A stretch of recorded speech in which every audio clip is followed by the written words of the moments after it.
Good evening, service crew. Finding Pilot Sterner, Ace Windfall. Ready for takeoff.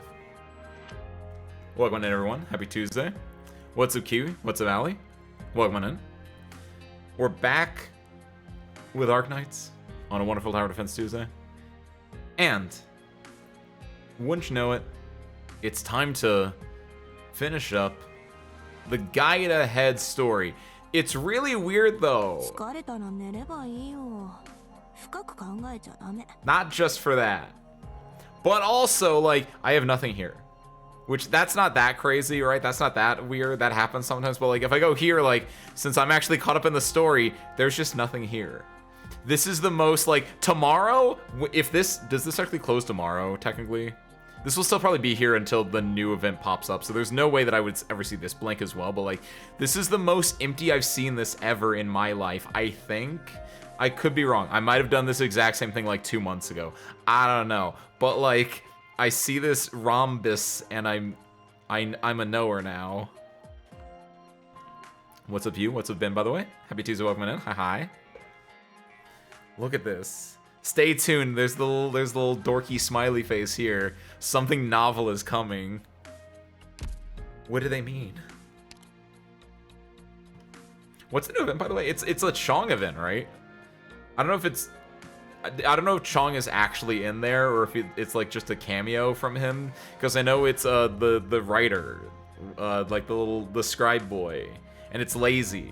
It's there, like it's mostly those two, I guess, technically, but I kind of hope Chong's in there. I like Chong. I haven't seen him in forever. I don't think he was in the other events, or if he was, I don't think he was in there in any large capacity. He might be in the. If someone told me he was in the U event, I'd believe that. But at the same time, I feel like there were no other dragons in the U event. I don't know. Someone correct me. But it feels like, from the bits and pieces I've seen, that the U event is kind of about, like, the dragons aren't coming to dinner, and so it's kind of like a listful sadness with no dragons. What if you wanted dragons, but then the dragons said no dragons? You know what I mean? Because I don't know what I mean. If you know what I mean, please help. By the way, Kiwi, your thing at the very beginning of the stream made me laugh, because the second you said guide ahead, head, surely so, and I said to myself, what does that mean? And your second message answered that question for me, so thank you for that. You made me laugh. It's like the Lotus Eater event, basically. I don't know 100% what that means. Is that like the from the Odyssey, right? And Lotus Eater being the idea of someone is in, because okay, all I remember about the Lotus Eaters in the Odyssey are there's a tribe of Lotus Eaters, and basically it's the idea that why go out and do thing when you could stay in and be comfortable and happy, right? It's a very classic trope used in a lot of good media, including but not limited to Gurren Lagann, because you could argue that that's the entirety of the very, very end of Gurren Lagann, right before the final climatic battle, is they have a little bit of a Lotus Eater Passover where everyone gets sent to their perfect dream worlds, and then Viral's there and he just has a family, and it's really sad because you don't see his story like the other ones. You just see the very, very tail end of it, and it doesn't draw that much attention to it. It's like literally like a 15-second bit of Viral with a woman and then with a small child, and you're like, oh yeah, because he's a genetically modified being, he can't have children. And then he just like looks up wistfully at this star that's going by, and he's just like, because he knows that it's his time to like go. It's time to wake up from this blissful dream that he's in. That's sick. Okay, I'm excited for this event. Hi Bracos, happy Tuesday, open in. Hi. At the movie's gonna watch the new Wicked in about 10-15 minutes. Have fun. Thank you. I hope you enjoy the Wicked as well. And also, while you're there, go sneak into Five Nights at Freddy's 2 and let me know how that is too. I don't know. I still need more information about that. I think I haven't read it, but the new Dragon sibling is like, have this dreamy parlor or something. Oh. And when you say new, there is Five Nights at Freddy's 2 just came out. I think it came out on Friday. Movie, obviously. There's obviously like, I don't even know why I'm like saying this. You guys all know what Five Nights at Freddy's is. You've lived on the internet for at least 18 years. Just restarting up Blaze with Ulpi. What do I do? Ooh. What do you mean you just restarted? If I have a feeling I know what that means, and I'm sorry, Darius, that you had to deal with that. But I don't know. That's a real great question for someone a lot more qualified than I am.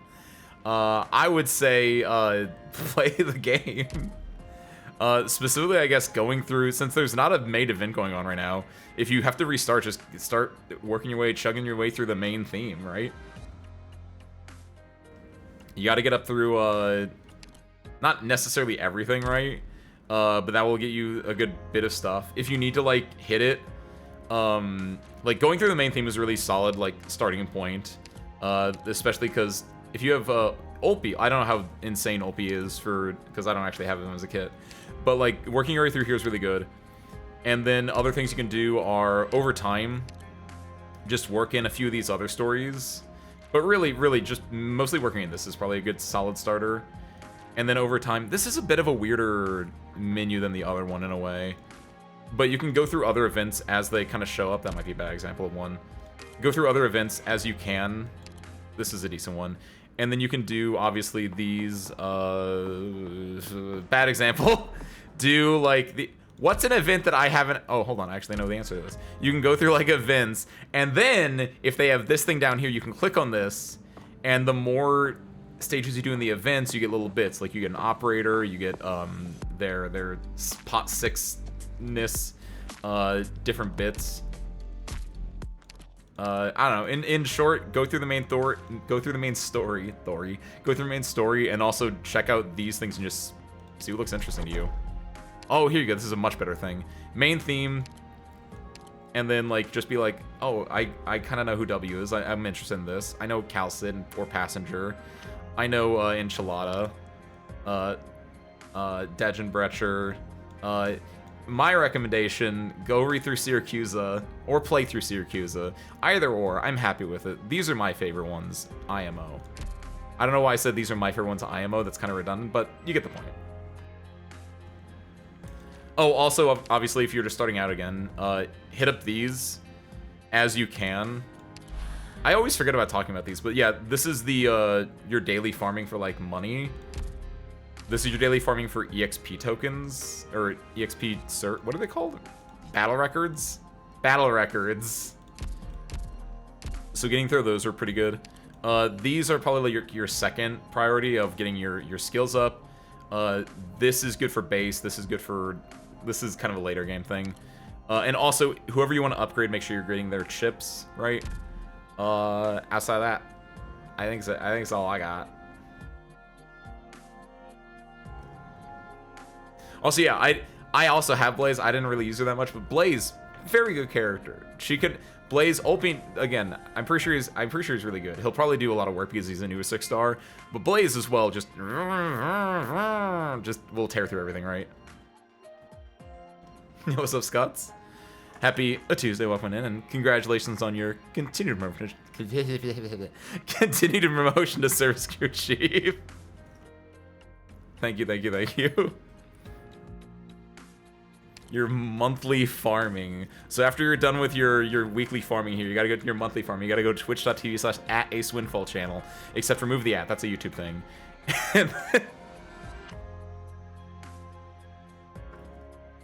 Haven't visited Casimirs in a while. Casimirs' story is mostly done though, right?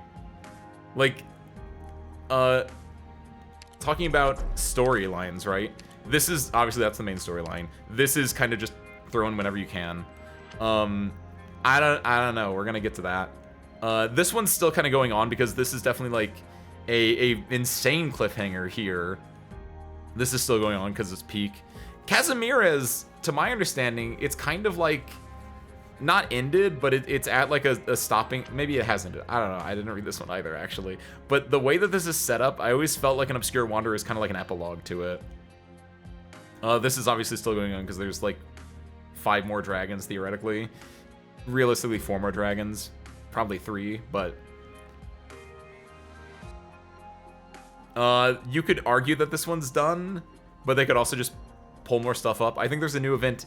I think the new event in CN right now actually is a Ryan Lab event technically, so that would continue on. But like, if they wanted to end it here, that'd be fine. This is kind of an insanely peak story, and then like let it just tangent off into a bunch of other things. I don't know if this one's done. I feel like this probably had like a the first story is ended, but the new chapter has begun. That's what this felt like to me, just gameplay wise. This is really, I like Lingering Echoes a lot. I didn't play this one. This one's a mess. I don't know nothing about this. Summer. Random. What is it called? Catch-all? Kinda? Yeah, catch-all kinda works. Potpourri. Smorgasbord? Smorgasbord? Omnibus. That's the one I was looking for. That's not technically the most appropriate term either, but omnibus is a fun word, so this is like everything else. Catch-all. Who should get in the 6-star ticket? Should I go Mountain on Colonel Headhunt? So, going Mountain on Colonel Headhunt. Wait, what do you mean Mountain on Colonel Headhunt? So what's the 6-star ticket get you? What are your options there? So the main thing is, these are your headhunting banners. I would say just headhunt on the people you actually want to get. And or just save it for like limiteds. If you see someone that is like Dorothy in this case, or Blaze in this case, you can get them from the search shop, right? Mountain's pretty dang good, though. You already have Blaze, and you have Ulpi, which are pretty good, like, lane holder fighters. Again, I don't know that much about Ulpi, but Blaze is definitely, like, a lane holder fighter.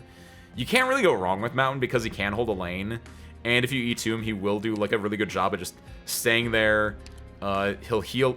Bad example. Staying here, he'll heal up over time, right?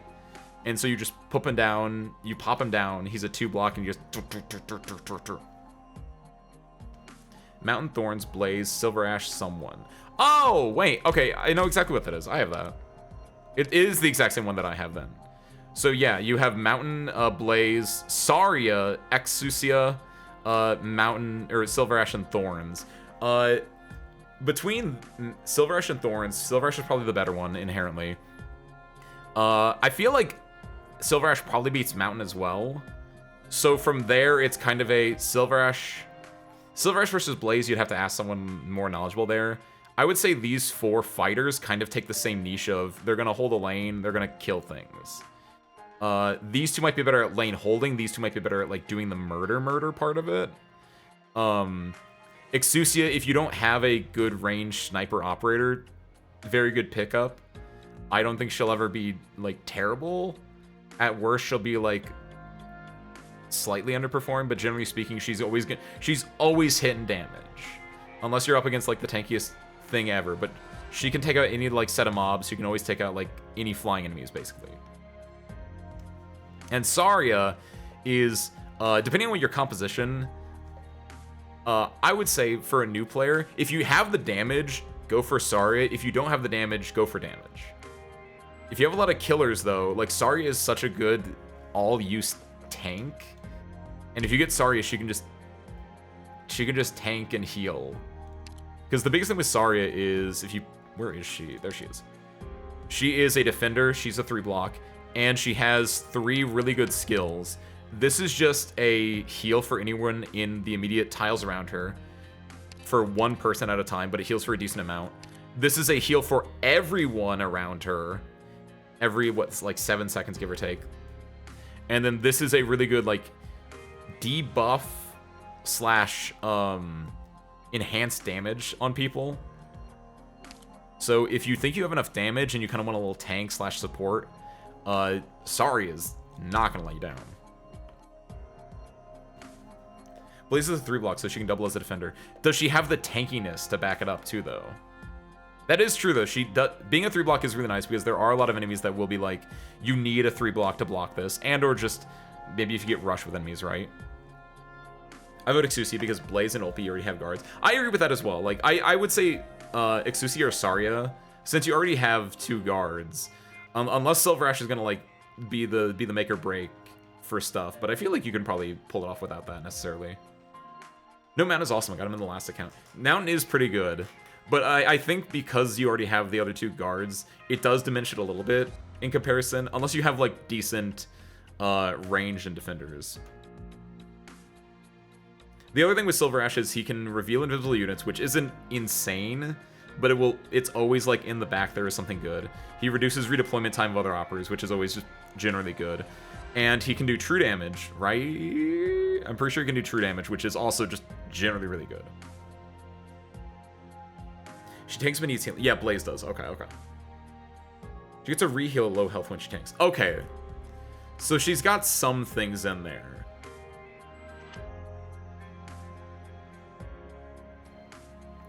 So yeah.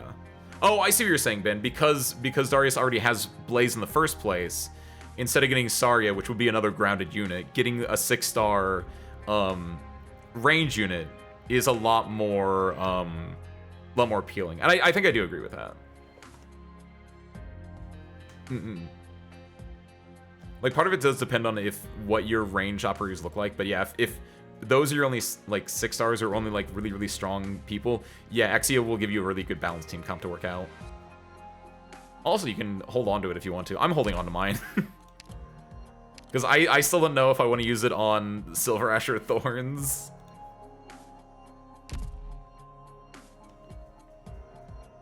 I think that's it. Also, I kind of agree with you a little bit as well. You can always just pick your favorite. With that, though. Did finally having 5-star and under marksman for a long time. I did the same with,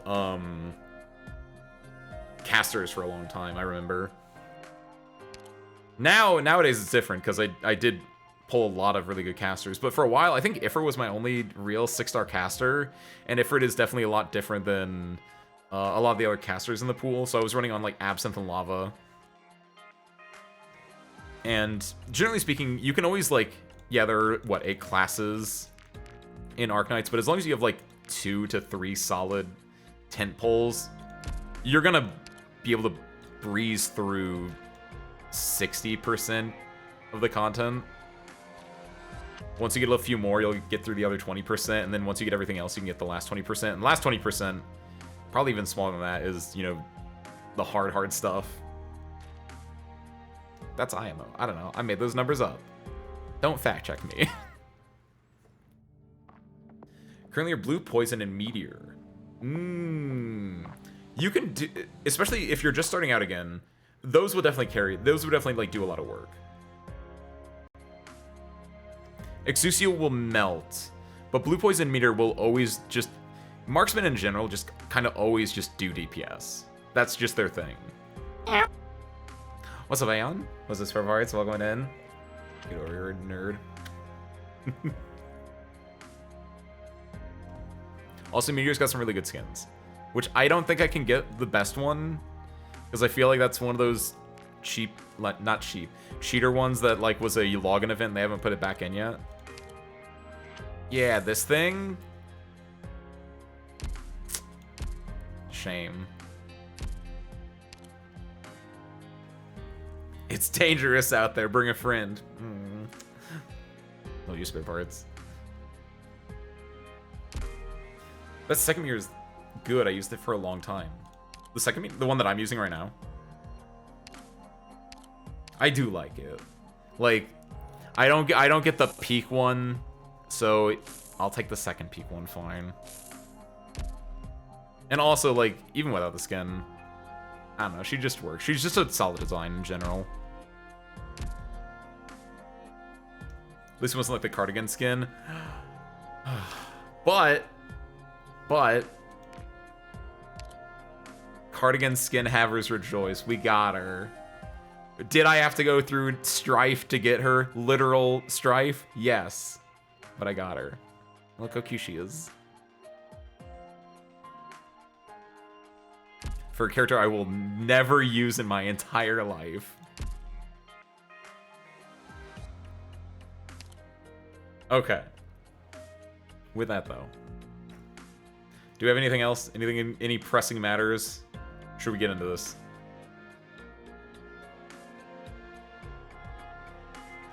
Shall we, Guilty Gear, strive towards... Guilty... Guide ahead... Hold on. Kiwi, you've broken my brain for jokes tonight. let's recap what's going on so far. We're playing through Guide Ahead. This event came out a while ago. We're reading through it in preparation to then get to this, which will then get us to the Master's Travel, which is a wait, yeah, you can view the story. Okay, cool, sick. Which is one of the newest events in the game. It's important to me because not only is it the newest event in the game, it's also a direct continuation from, as you can see here, from Dissociative Recombination, which was the last main story chapter. This is one of the greatest things Arknights has ever put out, and I want more of this. And so obviously to get more of that, I have to then get to here, but to get to here, I have to go through this. Done. Backstory done. That's like the meta backstory. The actual backstory of this event is we're in Laterano, the City of Angels. The city of the, what are they called? Laterans? That's what the people from Laterano are called. What are the angels called? They're called Sancta. Sancta. City of the Sancta, and also some Liberia are there too. It's not New York, it's Los Angeles. Thank you. Thank you, Mysteria. Kiwi. We're in the City of Angels, Laterano, where the Sancta, that's like their hometown. And also there's some Liberia here. And that's kind of important because the Sancta, being the angels, being the holy ones, have a lot of the influence and power in the city. The Liberia, a fair amount of them kind of just like look up to the Sancta and are very much just like, you're the Sancta, you guys are angels, we'll listen. Some Liberia don't like that, and so this is a small part of a much larger story right now that I'm going off on, but like there are some Liberia that don't like that. Unrelatedly, more importantly, the main story we have here is our boy Enforcer, aka Etzel. I'm pretty sure. Does that have his Christian name in here? I don't know. Our boy Enforcer here is a rookie cop on the beat, effectively. And in his daily goings around, he stumbles upon a young girl. The young girl's mother had just died. Things happen. It turns out the young girl is a MacGuffin, and everyone wants to get their hands on her for their own plots and purposes. Etzel is doing his best to keep her safe and protect her from the church and the Pope, from a faction called the Guide Aheaders. What are they called? From the Pathfinders. Wow, good job, Ace. From the Pathfinders, led by pretty boy over here, whose name I'm also blanking on. Who you think, like, oh, you know, the church is your main character, that's who we're kind of working for, they're going to be the good guys. This guy going to be the bad guy. As it goes on, actually, this guy is, like, right. This guy's just right. This guy is just, like, right. As far, like, up until this point in the story that we're at, right here, this guy's just right. He's as I've been informed, people call him the most based man in Arknights, because at least up until this point, he's like, yeah, I don't know why the Sancta think they're so much better than everyone else. We're all kind of living on this planet, and we all should, like, make strides to be better people towards each other and respect one another.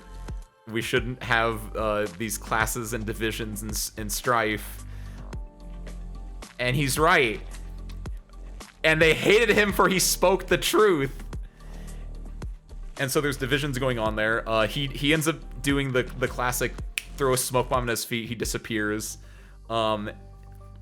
Things happen, it's a new day. Etzel's laid off, or he's on leave from the police force, because, you know, he was sticking his nose into things. And as he does, Blue Man comes up, talks to Etzel. Blue Man's like, hey, you know that girl that you gave over to the Pope? Or that he took? I don't know. Something happened. Tells Etzel, hey, Etzel, the girl's over there. Go get her. Etzel goes, gets into a fight with the other Pathfinder, specifically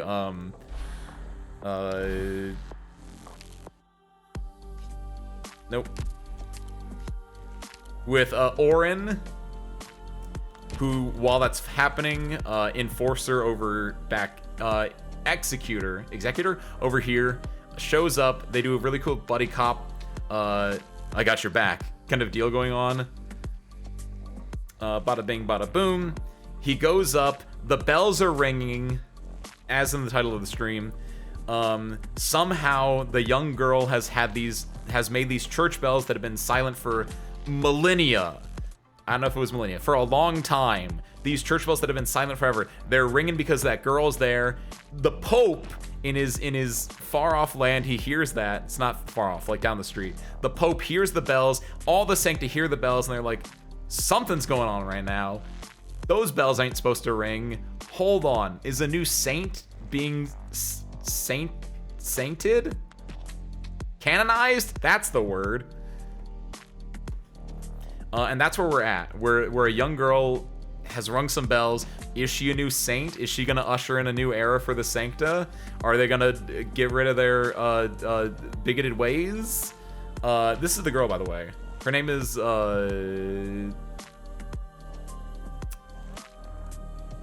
really important. We'll find out. I think it starts with a C. Done. That's more or less the gist. Now then. Let's. Oh, also Mostima's there.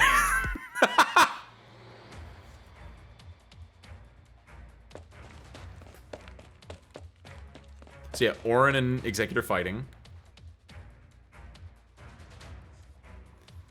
The town feels so lively today. Is because the conference is about to start. Also, there's a conference, which is basically the United Nations, or more accurately, like the premise before the United Nations, like the not the League of Nations. That's technically the predecessor, but more like the thing that led up to the formation of the League of Nations or the United Nations. Basically, a lot of different countries are gathered here in Laterano in order to like just talk. And so that's, you know, your big event that's happening in the background, and they don't want bad things to happen during, you know, this big global event. Macarena? Hopefully not. Okay. The town feels so lively today. Is it because the conference is about to start? Maybe. Are there explosions everywhere? Everyone's so excited. Hey, what the hell? Is that an executor? And a legatus? What's going on? A parkour competition? That sounds like fun. Why don't you join in? Let's go. See if we can catch up with him. The masses who have yet to travel. The masses don't really know what's going on. There's clearly some kerfuffling going on here, but the Sancta live in such decadence, as long as they abide by the laws, generally speaking, that if they see this going on, they're not going to think like, hey, something fishy's going on. They're going to think like, oh, they're having fun. This should be far enough.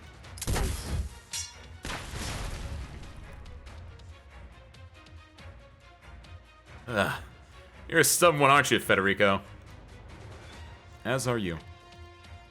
I thought you didn't have a mission. Aren't you practically on vacation? I don't get it. Is there a reason you can't get off my case? Whatever I do to offend you? My last mission was in Syracuse, to recover the personal effects of a local sancta. Among them was a notebook. In it, he wrote that he once saw a female sancta come into contact with a male sarcas. Alright, I can see why you'd look into that. What does that have to do with me? I'm decidedly male, in case you can't tell. I followed all the leads I had and found the sancta woman's address. 7265 Via Dervadius, Pagus Dravonis. And when you made it there, you found that she'd already passed away. That's correct. So you had no choice but to keep following her tracks. Then you found she had been taking suspicious trips, and she always contacted a specific legatus before she left on her journeys. Oh, this is good. Oh, this is very good. Here I thought I gave myself away in Victoria, or left some evidence after I talked to Anduin. Never would have thought it was because I helped Fiori out of the goodness of my heart. This might be just some kind of fate. Are you done musing? Federico, if my hunch is correct, you probably can't feel what I'm feeling right now. Yes or no? Yes. And I do not care. The emotions of those I arrest are not my concern. Does it mean you care about the feelings of anyone you're not arresting? No.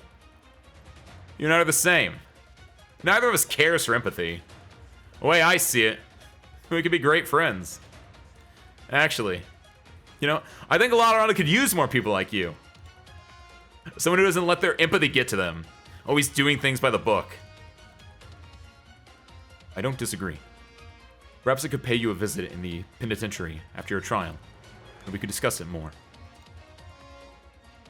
So that's your reason, Oren.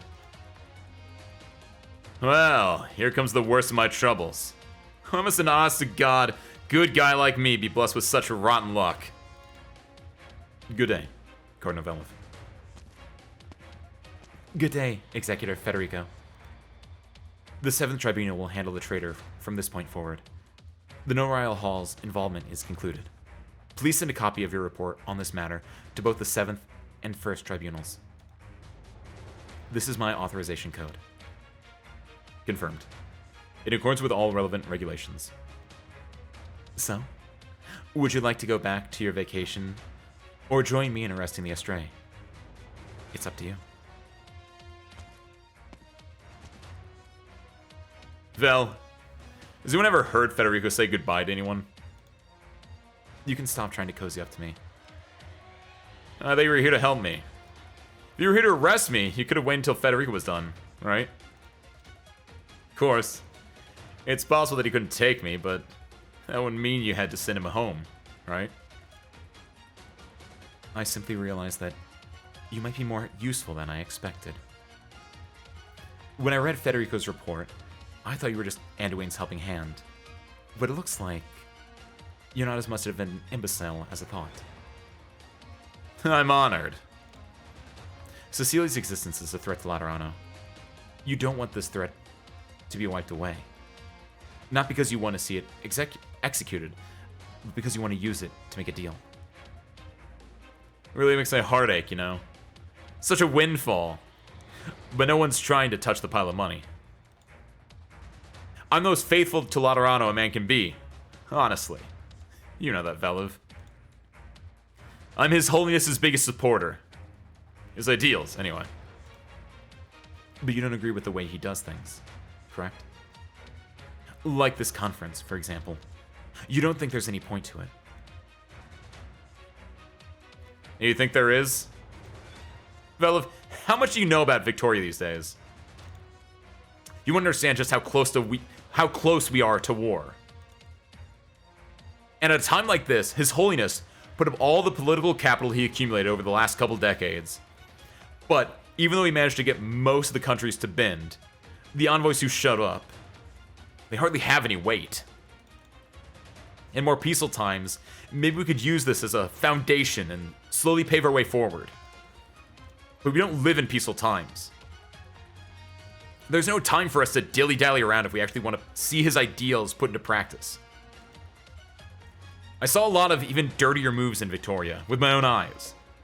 I won't say it's the right way to do things, but if doing the right thing doesn't get us to the finish line, tell me, would you rather be a woman of integrity? You usually aren't this talkative in situations like these. What are you waiting for? Actually, I just changed my mind. Oh? After traveling out there for so long, I'm buying less and less into the idea that Sanctor is special. We've got that empathy thing. We feel what we feel. That's it. What just happened, though? Even I have to admit. I felt something ancient and primal. And it originated in my heart. Moreover, we got ourselves a trump card. All those envoys are gathered here in Laterano. And we're blessed with a miracle. What does that mean? What could it mean? There's still a lot for us to do, isn't there? I think you might be mistaken about one thing. You think there is no place for the Summit of Nations during troubled times. I suggest you look at this from the other side. That said, I think you have the right idea about one point. There are certain things that His Holiness can't do himself. And I also don't think there's any harm in having a backup plan.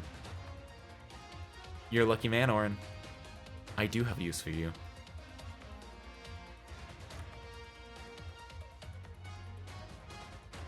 Come out, Padia. At least you still have some sense in you, and your Sarkaz friends aren't running around the city joining in on the commotion. If any of the envoys saw the Sarkaz actively sabotaging the Summoner Nations in Laterano, things wouldn't end nearly as well. What are you trying to say? Anduin is on his way to the Basilica, isn't he? What do you know about him? I've got no reason to tell you, Padia. But before I go settle my record with him, I need you to stop this stupid, annoying little tricks. While your people might still have some sense in you, and you aren't actually trying to sabotage the Summoner Nations, I'm warning you, don't push your luck. Things don't always go the way we want them to. Oh? So it's now your turn to convince me? This is just a little advice. If you don't want to take it off, if you don't want to take it, that's no feathers off my plumage.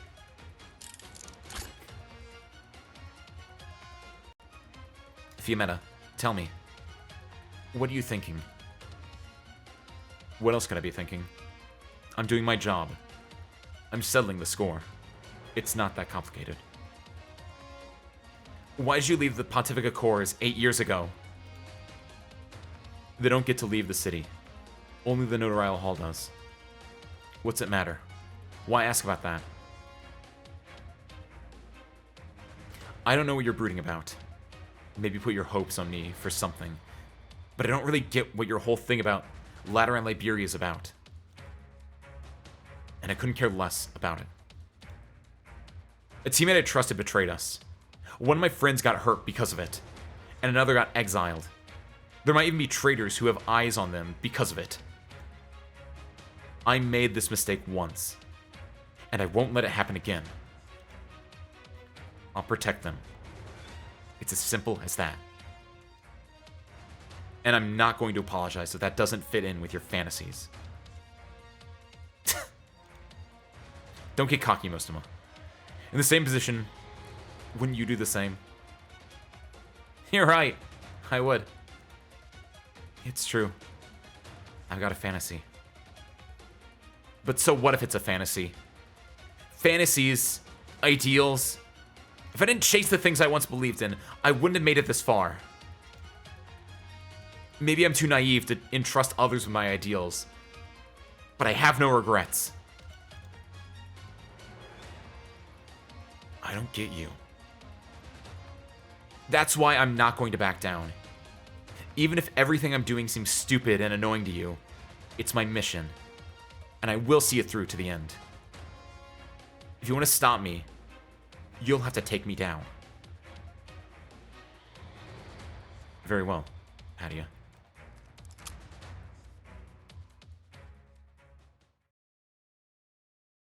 So in the story, not only do we have that first bit with like Orin doing some like shady stuff, trying to get Cecilia, that was her name. It did start with a C. I was right on that part.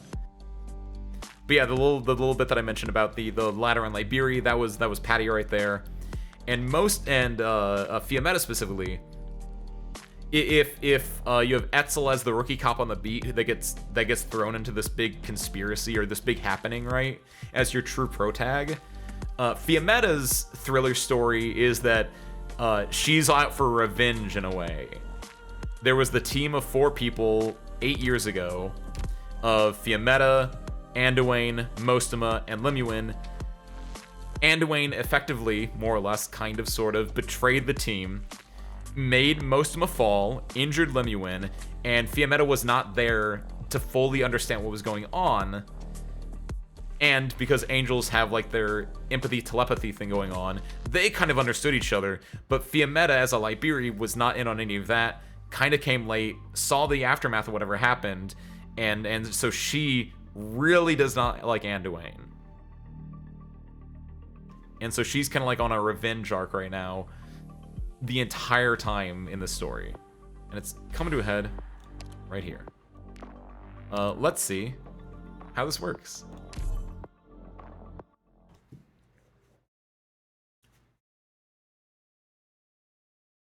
I don't know if these are the two that I don't know if these will actually auto deploy correctly or not.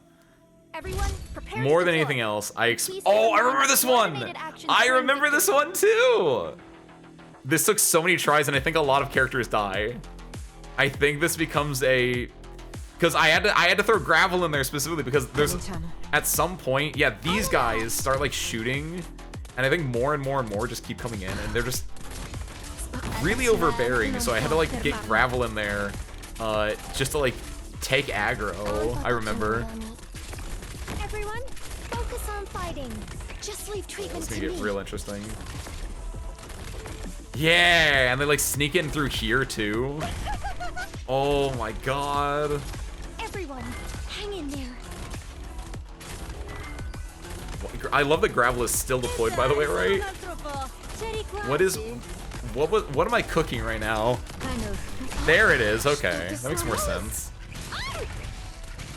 I guess I was using gravel to just hold the line so that no one get in this blind spot for Rosa.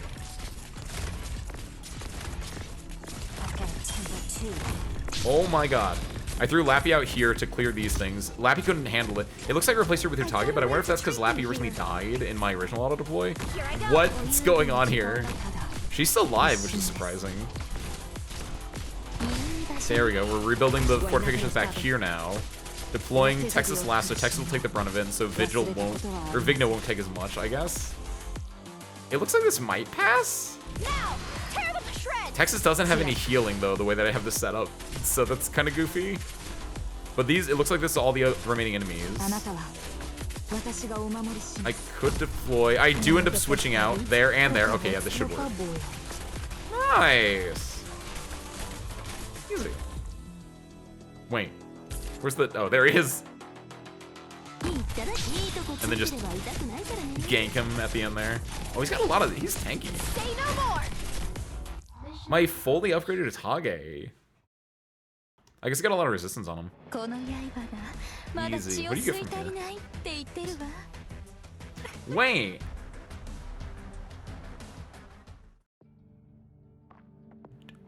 I just realized that. So when an event stage becomes a goes into the archives, right? Do they have the same drops that they had in the event itself, but they just nerf the rates, I assume?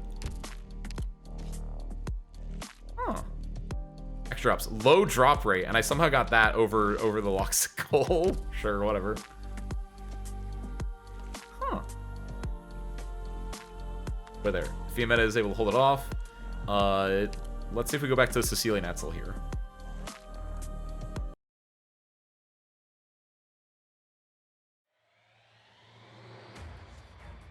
Hey, what's up, Keeks? Happy Tuesday, welcome in. Hi, hi. Ugh. That's enough, Padia. It's not over. Padia, right? Most of the Gun Knights have been reassigned to the Envoy's village. Your mission is over.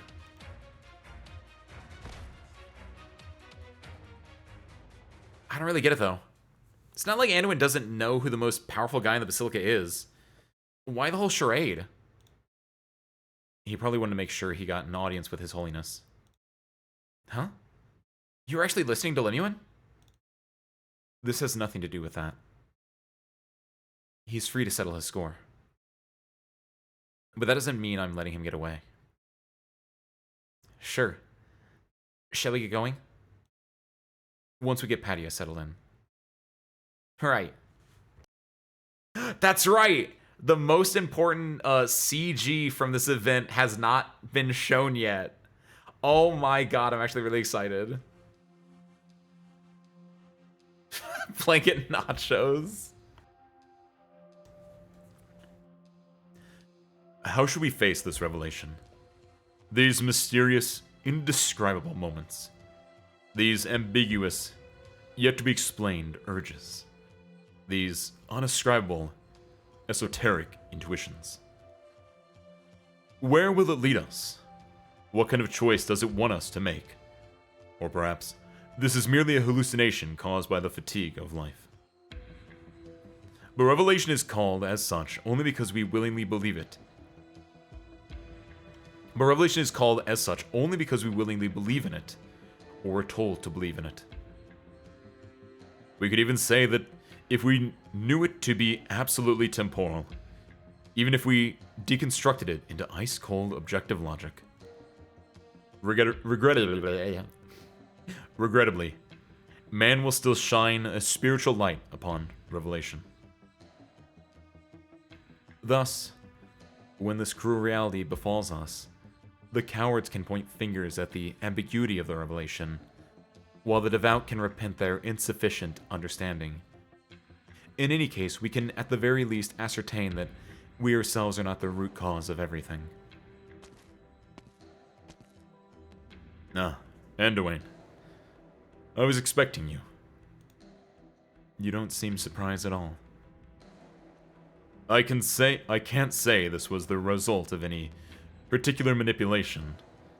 The greatest lesson that I've learned in life is that people always cross paths, no matter their intention. But in the end, we all have our own goals. The guardian, keeper, and executor of the most supreme law. The 11th man to take the name of Evangelista, the patron saint of sacrifice and unity, and to stand atop the Lateran Curia as the apostle, His Holiness the Pope. Why recite all these titles you do not believe in? The girl does not remain in your grasp. She is still young. There is still much for her to experience. Yet we are old. So old that we know our way around conspiracy, political machination, and internal strife. What will you do now? Will you use this fine gift you spent decades preparing on her? I'm not foolish enough to stand in a young girl's way. Even if she triggered some kind of miracle. No.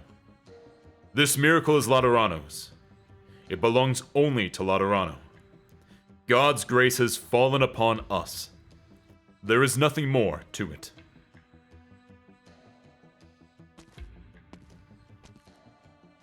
Do you enjoy history?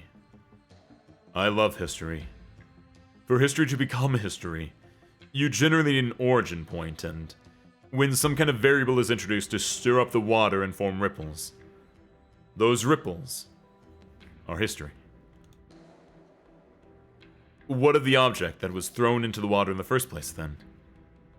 Perhaps history does not care about it. And neither do I. The girl called Cecilia will go where she wants and do what she wants. Someday in the future, perhaps the name Cecilia will be known far and wide. It could also remain forever in obscurity.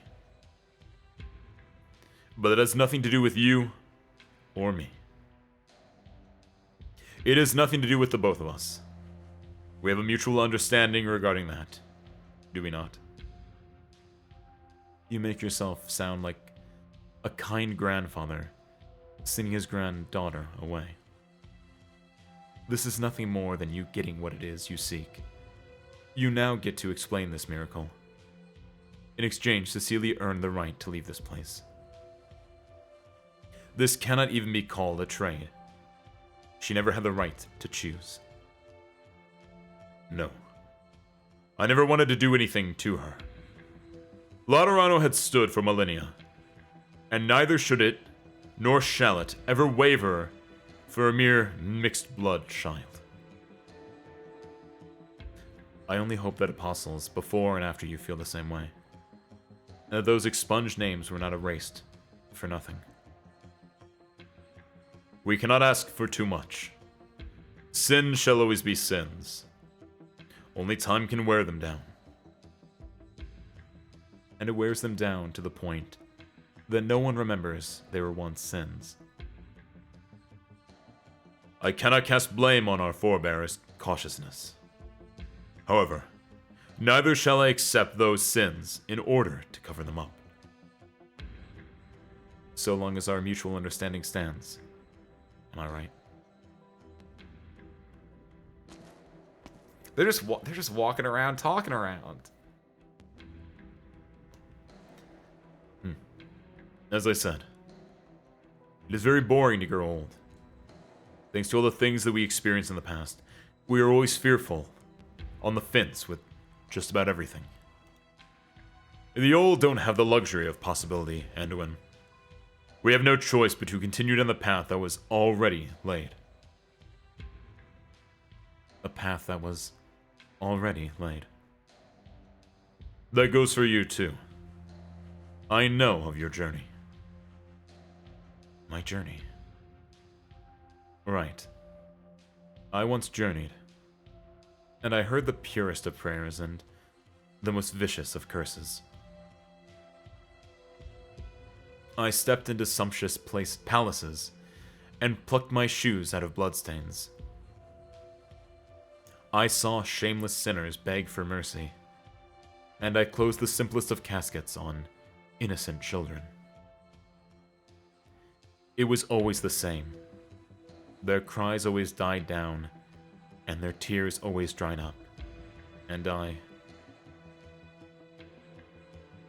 always stood there, right next to them, attempting to comfort them. I told them that salvation would come, as long as we believed. But no. Nothing ever happened. Not even the briefest passing glance. The holy city of Laterano has weathered every storm that came its way. How would a saint sitting in his soft armchair, and the sancta that know only to sing the praises of their own dignity, know that there exist hardships in the lands beyond?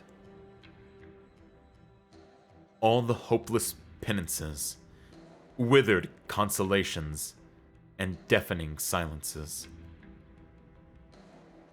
Do you know how heavily silence weighs on my heart? I seek only an answer. We will never find salvation, will we? Salvation. I often hear this word from the faithful, as though a sort of incomprehensible accedance, as though an ark that will rescue all the drowning. Behold, our grand and glorious Lateran city. It is so splendid and magnificent, solemn and refined, with a perpetual aroma of vanilla and sugar wafting in its air. All of this is a reward for abiding by the laws. All of this is proof of our salvation. Yet this paradise is only a paradise because of the harshness of the wastes beyond. We could have been a star in the barren lands, a torch in the cold night. Don't you dare say I'm wrong. Laterano is not some ancient concept that floats only in scripture. It stands right here and now. Laterano can save everyone. She cannot. And why is that? Because we are only us. Because we are the sancta of Laterano. And they are not us. They conceal. They become disillusioned. They consign. They become disappointed. They struggle. And they hate. They themselves mold and shape their own enemies. A man-eating monster of both lust and disgrace, with the flames of destruction hidden in its heart. Why do you think these lands have seen countless dynasties and nations come and go in the flames of war, while the miraculous Laterano has withstood the test of time? Anduin, they are Inferno itself. And you chose to leave us. You left behind the virtues that shaped us under the stubborn belief that your water could extinguish the flames of Inferno. that your candle could illuminate the night. Why seek my answer? You chose despair for yourself long ago. 3 times have I visited Laterano. For the rest of my life, I wander the lands beyond. I've met many men and women, and I do not need the Lateran Pope to tell me how dark their hearts can get. Yet there is also a ray of light in them. A radiant, blinding light that I can never forget. That I will never forget. I was set ablaze by the light. Perhaps the fire is destined to be extinguished the moment it is first lit. But I could never again return to the eternally radiant Laterano. Yet, this perpetual radiance is cold and distant. Laterano's light shines only on a select few, and its might exists only to protect this image of fabricated glory. In that case, I would rather be the torch that burns by the feet of those who are freezing to death, even if its flame will soon be extinguished. Anduin, flames are destined to be extinguished. You seek to turn this perpetual light into a flame, and the flame will meet its fate one day. When that happens, there will be no more light. Not even a cold and distant one. If you shatter the twin moons in the sky, then those struggling in the cold night will do so in darkness, left only to close their eyes. Light will ultimately become a fantasy, a lie of a dream. Would you call eternal night a kindness? You despise the small size of this paradise. But do you know how hard it is for a small paradise to upon these lands? You scorn its small size. But have you ever considered that there are those who try to live an honest life? What right do you have to turn this paradise to tinder for that wildfire of yours, destined to be put out? This world is hostile to beauty. To allow this beauty to persist forever, do you know how much the Lateran people, countless Laterans, generations of Laterans have had to sacrifice?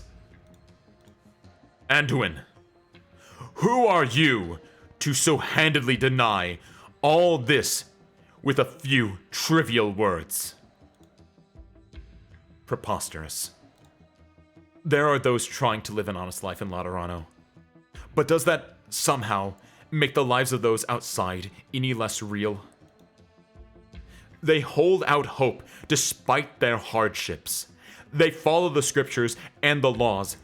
They believe that they can change their lives, and they look forward to the rewards for their hard work. Miss Balin from the Rock Salt and Sundry Store. Deacon Landy of the Title Chapel. Little Sagre, who ties the ropes on their bells. Tell me, is there anything wrong with their faith, with their hope? Tell me, O great and glorious apostle, Pope Yanglifistra, O Pope the 11th, the great protector of our paradise and defender of history. Why did Rocamaria deserve to be destroyed? Answers. Questions. So this is the answer that I sought. So this is the question that I wanted to ask. Something has come loose. Something that once had me tied up for so long. Something is roaring, struggling. Yet, I feel only at ease. As though I am bathing under the sulphurous sunlight. The gunshots ring out almost at the same time.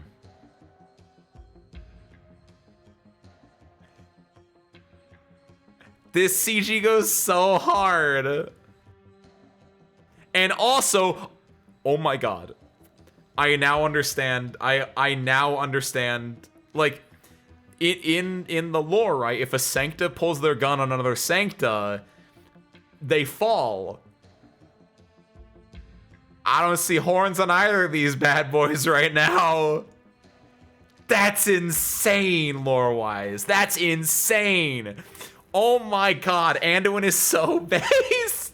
He's not a secret villain. He really, it's real. It's real. He is that sick. Oh my god. That was a fantastic back and forth. Oh my god. Hey, what's up, Rocket? Happy to see welcome in. Woo! Oh my god. Did the Pope pull a gun? They're Sancta. They all got their Guardian gun, so of course he pulled the gun. The law is carved into each Sancta's flesh and blood, and one must pay a price to break it. I knew that. There is a bottomless abyss beneath my feet. I've taken that step already. A great force slams me into the wall, and the sculpted relief presses into my bones with the statue behind me crumbling to the ground. There is no question that it was the strength of a patron firearm. Though Evangelistas the 11th's body is old and frail, he is far stronger than he seems. However, I try my best to open my eyes and make out his figure among the smoke and dust. The old man is still standing in the middle of the basilica, but there is no longer a smile on his face. He looks even older than he did when I stepped into this place.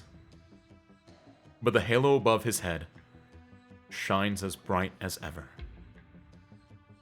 The law in our flesh and blood. The painful price to pay. Price?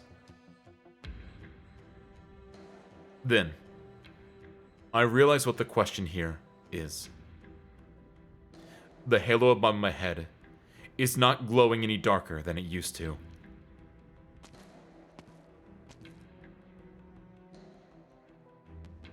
I see. Both you and I came out of this unscathed. What a surprise.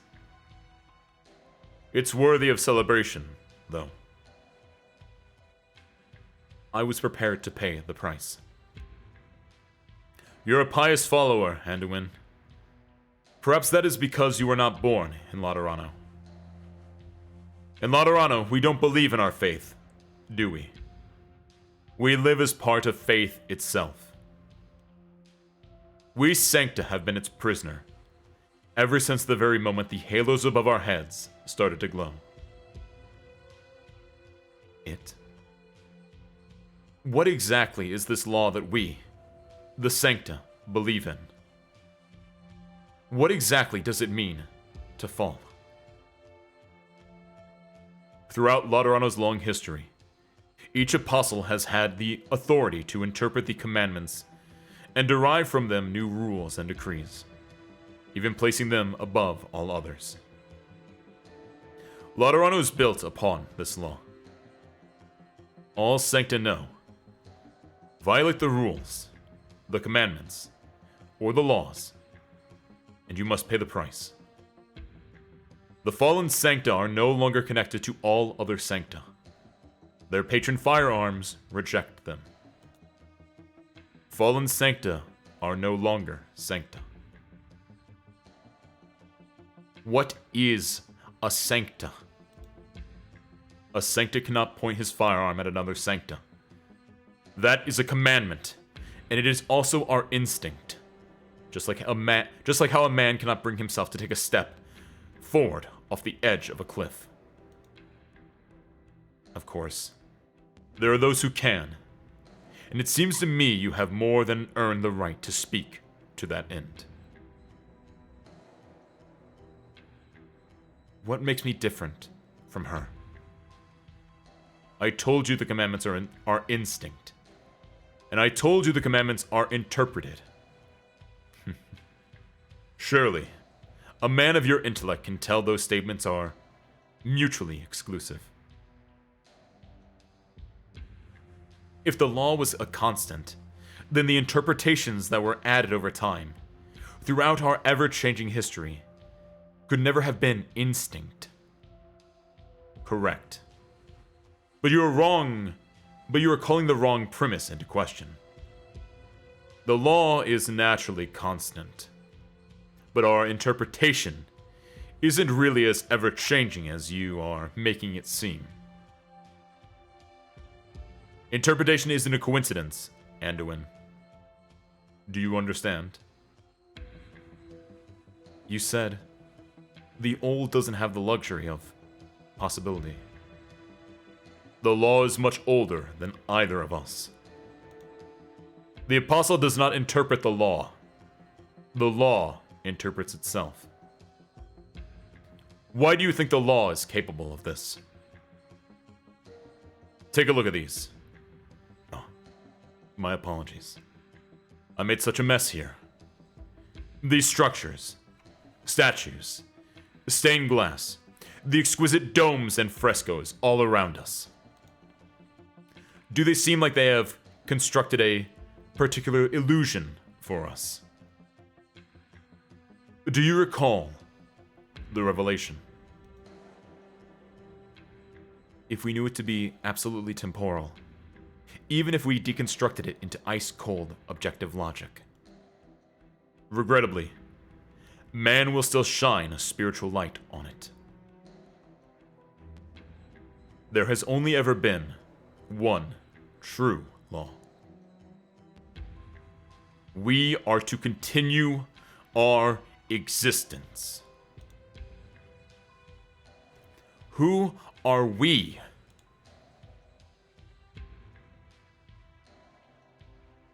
Follow me.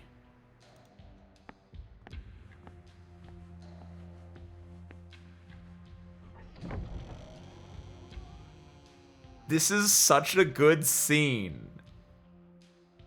I feel like I've always known it, but it's specifically because I had a bit. I think it was yesterday, maybe 2 days ago. No, yesterday. I started doing Musume season 3 yesterday, and there's a scene in season 3 episode 2 where it's just two characters talking back and forth, and I like after watching that scene I was like, wow. That was like two characters just talking back and forth for like what felt like 5+ minutes. Like that was just a long scene of a dialogue. And I after that scene I was like, that's a scene where and I just loved the back and forth between the characters in it. And that right there, what we saw in game, that was also a scene, baby. Oh my god. The discussion, the dialogue, the going back and forth there between the Pope and Anduin of I like that Anduin's coming in and like actually asking questions and just seeking answers. And he pulls out his gun on it, but he's truly just like, I just want to know. Please elucidate me. Like, oh my god, that was great.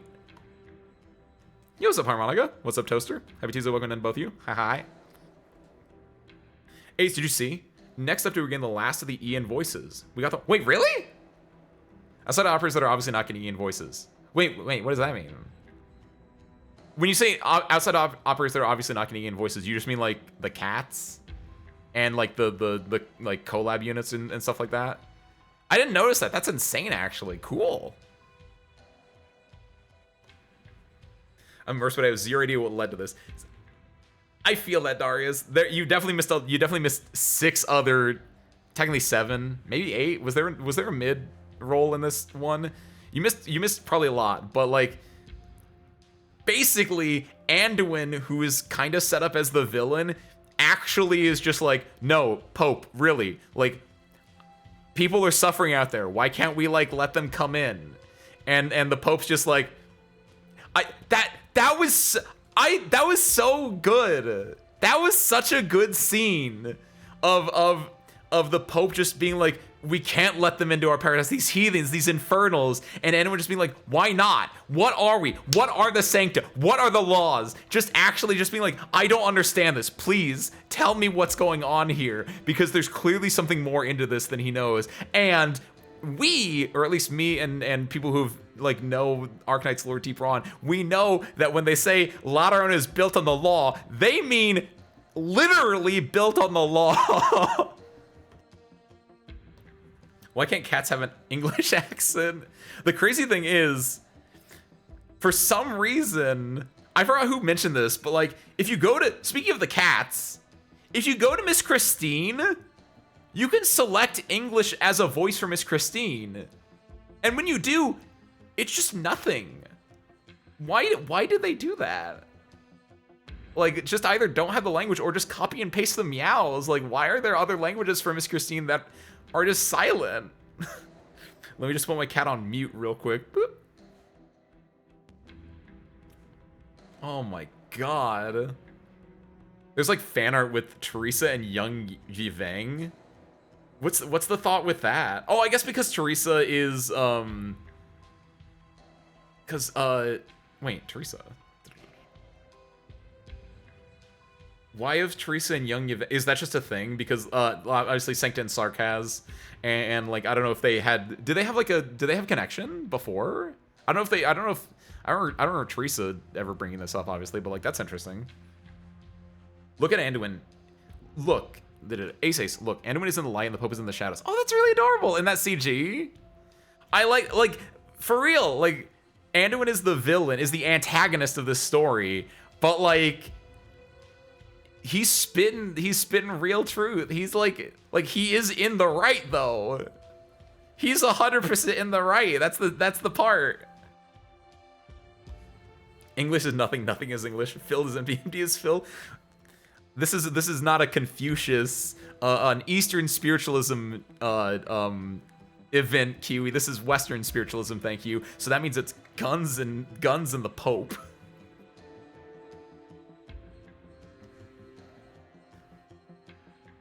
Because Teresa said she met a young Sancta traveler, and there's a headcanon. It's that would be kind of cool, actually. I don't want them to ever like go further into that in some way though, because I want it like that. I don't know. It would feel too fan servicey in a way, unless it's like handled correctly. I don't know. I gotta find out what they're looking at the law down here for. This is like the big reveal. I follow the old man into the depths. Everyone knows that the saints of old are buried under the basilica. They are the most knowledgeable and outstanding men and women in Laterano's long history. Their brilliant marble statues have no eyes, rendering them blind to those who pass by. Mob statues! We head down. Stella, recounting the achievements of the past popes, line our path. Among them were the conceited, the noble, and perhaps even the crazed, but not a single one of them ever allowed Laterano to be besmirched. Now, they stand here in silence.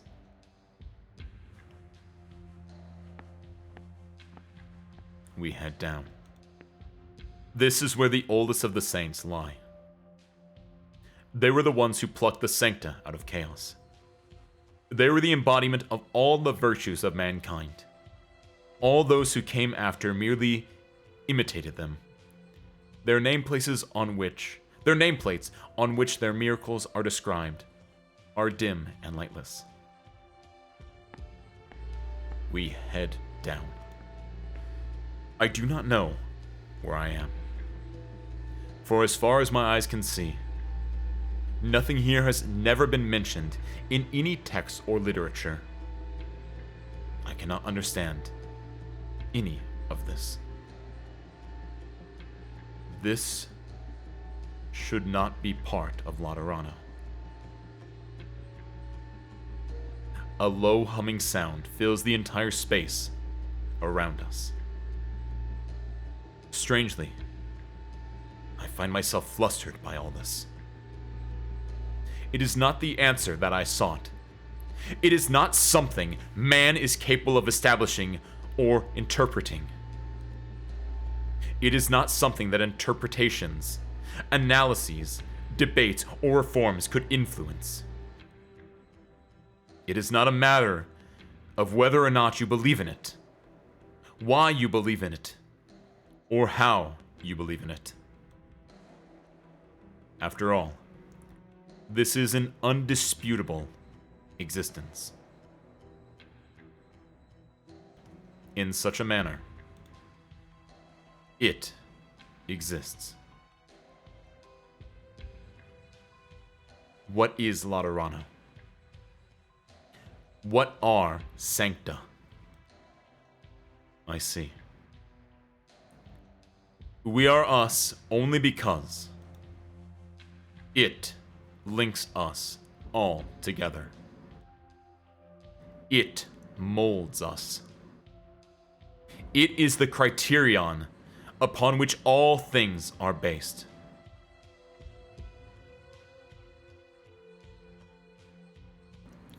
The path you and I follow was paved by the law. The paths you and I have trodden both lead to the same destination. It allows you and I to continue making our way forward. This is the path it has deemed correct.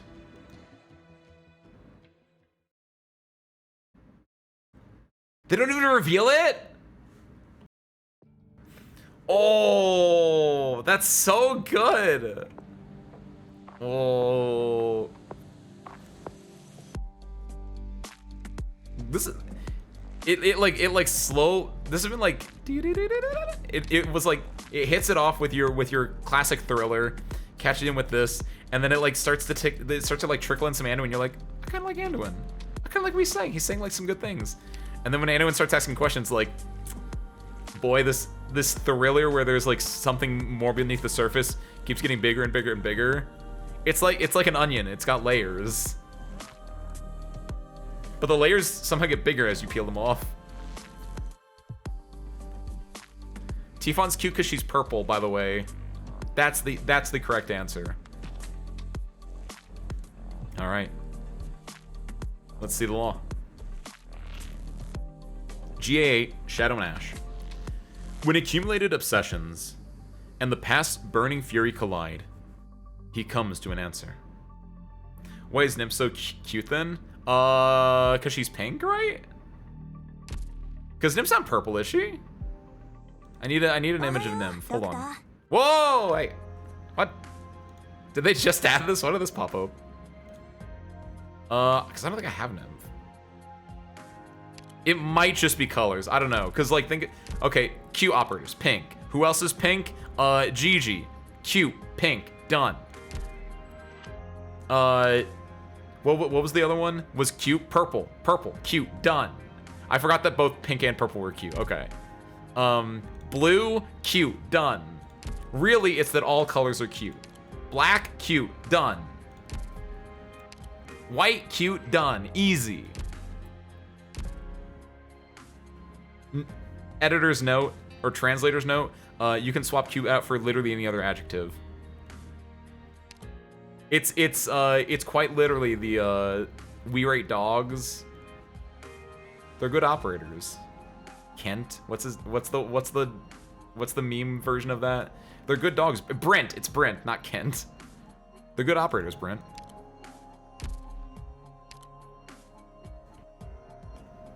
Not invalid. Not invalid. Did not mean to go back to operators, but that is not an invalid adjective either. Just for adding to the question, and then it became a review. Go into here. All right. Let's go fight that law. I want to make like an I fought the law in the law 1 joke, but I know we're not gonna actually fight the law. But let's go look at that law. Stinky, smelly, malodorous. Any adjective. Are you booing me or are you booing you? My operators aren't stinky. Thank you. They're cute and they're aromatic. Yeah, that's the term. Yeah. This is gonna be Anduin backstory. It was a small Iberian town. One that you can't even find on a map or in history books. When people still lived there, it was called Rocamaria. Rocamaria? I feel like it's Rocamaria. Also, this is good. He mentioned like why did Rocamaria get destroyed? And I was like, I don't know what that is. And it's because that was the sometimes foreshadowing is obvious moment, right? Oh. Stimky. I haven't heard that yet. Yeah, instead of stinky, say stimky. Instead of snelly, say snelly. Instead of malodorous, say malodorous. Just switch the N's and M's. If you switch the N and the M, then it changes into a cuter version of it. Isn't that right? Harmonica? Bim? Hi, it's me, Ace Wimdfall. See, look, at the very least, I know that last one was cute.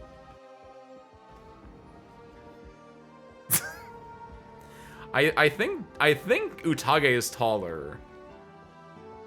You can go into the archives and see what their height is. If you switch the event and become Slimish. That's a good one. You. Did you watch the video of how Lateran was built? Nope. Doesn't matter. I gotta go see how Rocamaria was destroyed.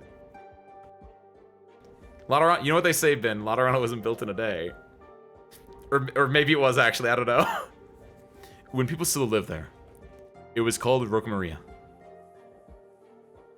The Bishop of Arknights raised a young Sancta. A Sancta. Growing up here, learning here, and enjoying life to the fullest.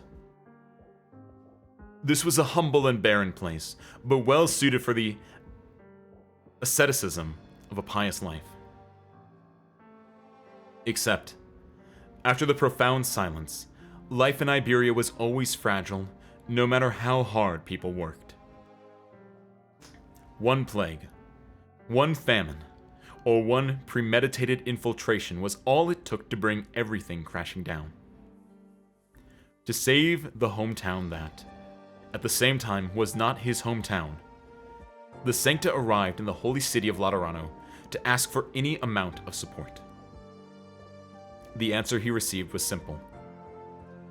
You are one of us, but they are not. When the Sancta returned to Iberia, that hometown had disappeared. Everything had been completely smoothed over, erased, as if it never existed at all. Like a grain of sand disappearing into the desert, or a drop of water dissolving into the tide. After a long journey, the Sancta returned to Laterano, an emaciated, lost soul. He went to the chapel to seek a canonized bishop, in search of answers or guidance. But even the canonist could only remain silent in the face of such great doubt. On the pew he sat, remaining there from dawn to dusk. Fiammetta. That was the first time I met Anduin.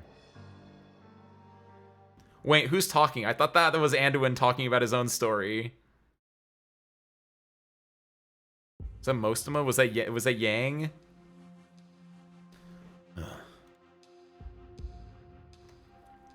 Forget it. I'll pay for it myself. The repairs here cost too much. We'll just have to cut back on the afternoon tea and sweets. Your Holiness! I heard the sound of fighting coming from the Basilica. Are you alright? What? You were attacked by heretics! I'm sorry. I failed in my duties. Fret not, Pallario. Pallario. Fear not, Pallario. Did you forget who won the Basilica's last arm wrestling tournament? You did! I was just exercising my wrist a bit, and ended up causing a bit of an accident. The unrest within the city has already subsided.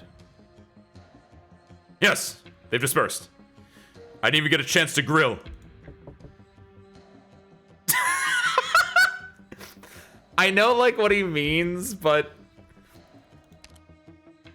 This is really important, Service Crew. This is probably the most important thing in this event.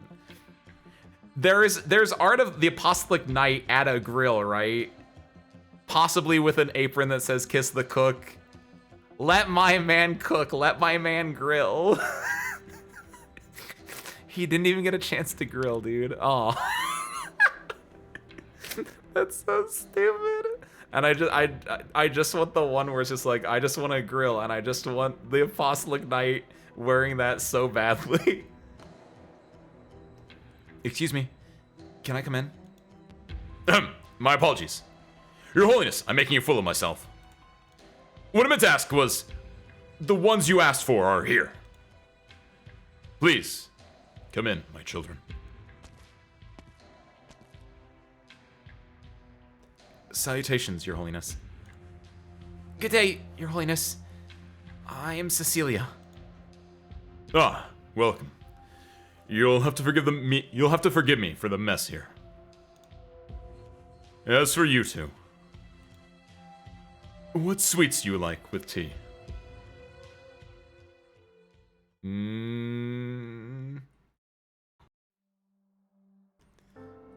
Do you need me to make something? Let me think. Maybe add a few cubes of sugar into your teacup. Etzel, perhaps you should add a few more. Some sweetness will mellow out your nerves. Yes. Your Holiness, if I wanted to leave Laterano, would you let me go?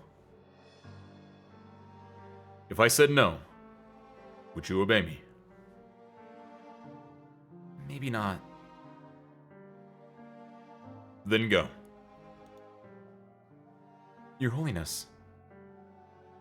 I'm just a poor old man whose greatest wish is to spend the rest of his life in a soft rocking chair. How could I muster the effort to manage a young girl's travel plans? This dude. But Cecilia is... Is what? Do you think she's some hybrid of angel and devil? A saint who will usher in the revelation? Cecilia is just a little girl who wants to go outside and see the world. Is she not? You're still carrying your mama's guardian gun, right? I'm sorry. Should I leave it with Mr. Etzel? But... It's fine, my child. The acquisition of a patron firearm is a solemn affair. It is supposed to require a grand ceremony, the presence of a guardian, the approval of a mentor, as well as lots of troublesome paperwork. But you aren't even of age to obtain a guardian gun. So, just take it with you, quietly. Is that really okay? I wouldn't dare say, call this my boon to you. Each and every gun is a valuable asset to Laterano. But, if this is the only keepsake a child has of her mother, I'm sure no one could oppose that. Take it with you, my child. You may not have the physical ability to pull the trigger and take out a bad guy, but it will always remind you that, wherever you go, your journey began in Laterano. Okay. Thank you, Your Holiness. Etzel, go with her. Call it your long-term field mission. Just remember to stop by every now and then.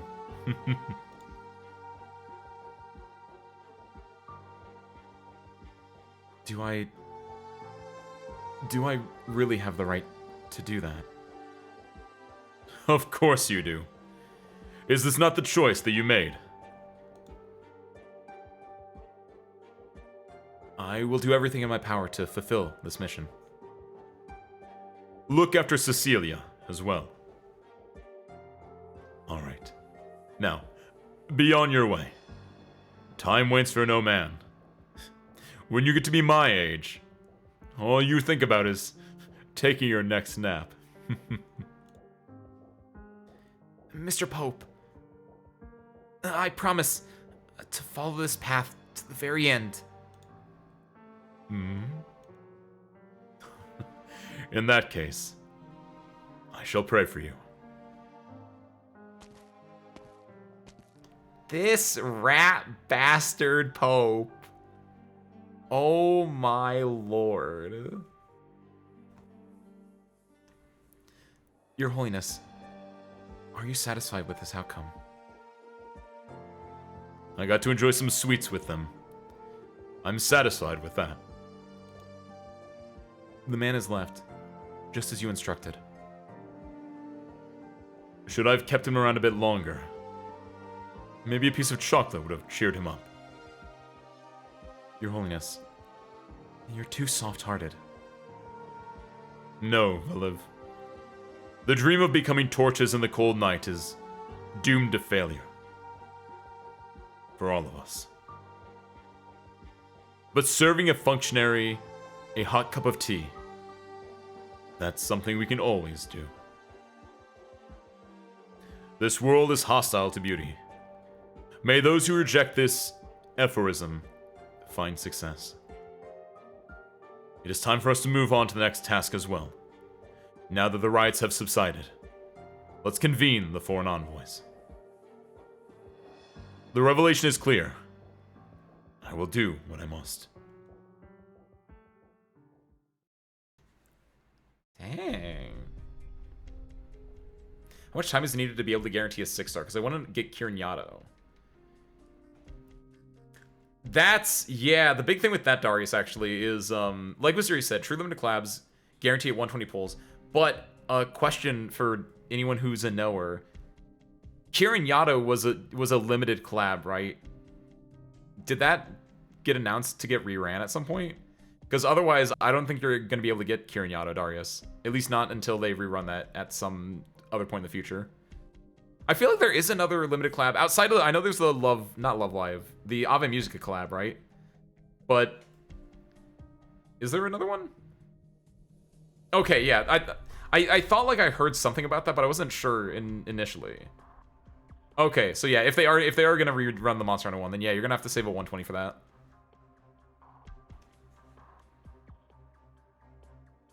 I didn't realize, but Parasites have the Reze Arc Chainsaw Man movie now. I watched it on Amazon, but it's $27? Oh my god, Harmonica. Dude, a movie ticket to a movie theater is like, what, $12? Maybe $20? Like, if you're, like, going hog wild on it? And, like, even then, that seems really expensive. $27? I guess it's to, I would assume it's to buy it from Amazon then, but even then it's just like, ugh. Oh my god. Actual scam pricing there, my god. Yeah, I was gonna say, the Reze Arc's been out for a while though. I know people who like went to go see that in theaters, and then, I don't know anything about Chainsaw Man, but people said it was pretty good. So enjoy, Harmonica. There's tons of first clears of stages. I don't know the exact amount. Would have to play a lot to get a substantial portion done though.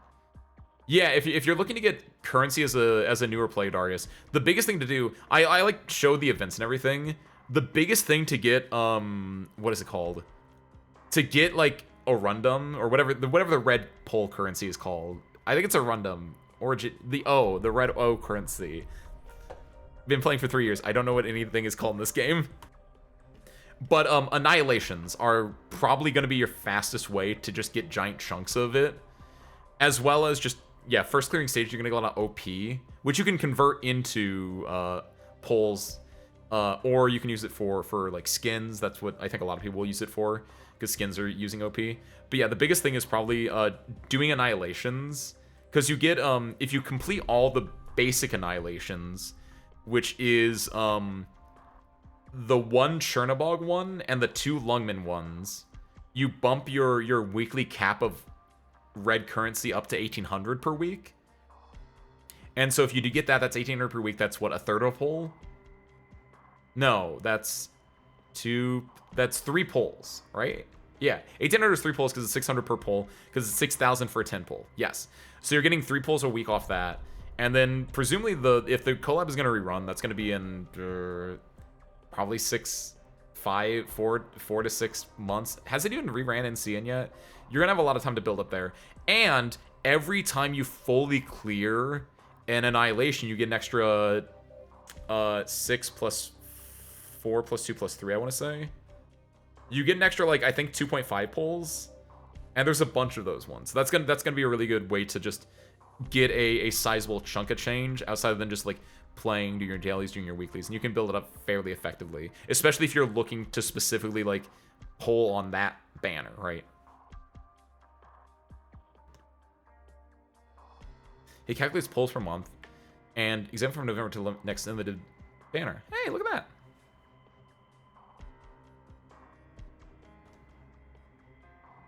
Oh, thank you, by the way, Keeks. All right, gonna actually do the stand-up.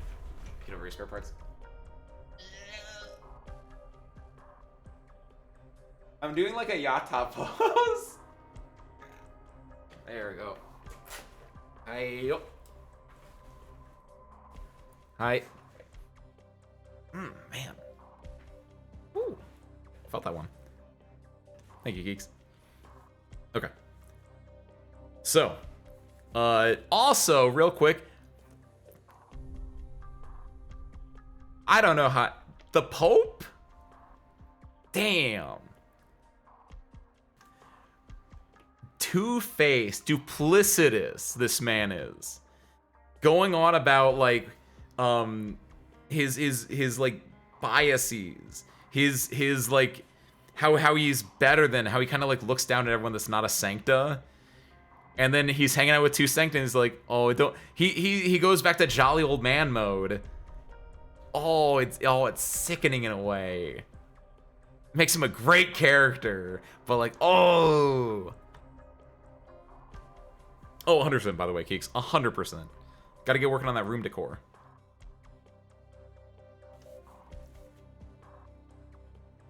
I often think back to what happened that night. At first, it was just an ordinary cleanup mission. Just another group of Sarkaz raiders. We tracked them down as they made their escape and came upon the place. Unusual, but there were no signs of hostility. Only traces of those men locked in their own time. I received that emergency request for aid. I left you. I abandoned you. The distress signal wasn't from very far away. The round trip would be half a day at most. I even rushed back early.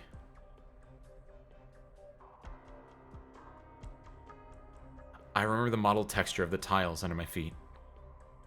I remember the sensation of cold rain falling down my face. I remember your black horns and your tightly closed eyes. And Anduin, who'd gone missing.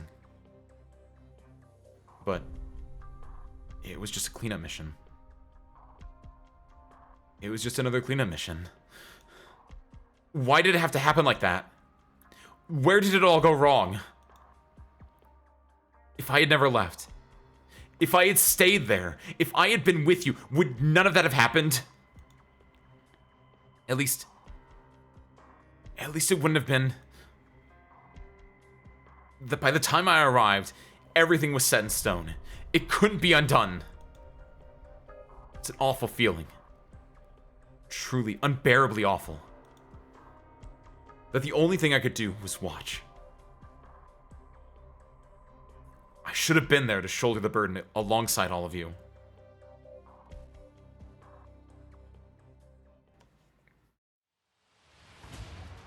That's not true, Fiametta. You didn't have to shoulder anyone's burden. No. That's my choice. I don't care what power he was lusting after, what secrets he was trying to uncover, what answers he was trying to find. I don't care about his ideals, his lofty cause, who he redeemed, or who he guided. I will not forgive him. Not because of my beliefs, not because of Laterano, not because of the Pontifica cores, and not even the time that I've lost. I will not forgive him because, Anduin, you betrayed the people who trusted you.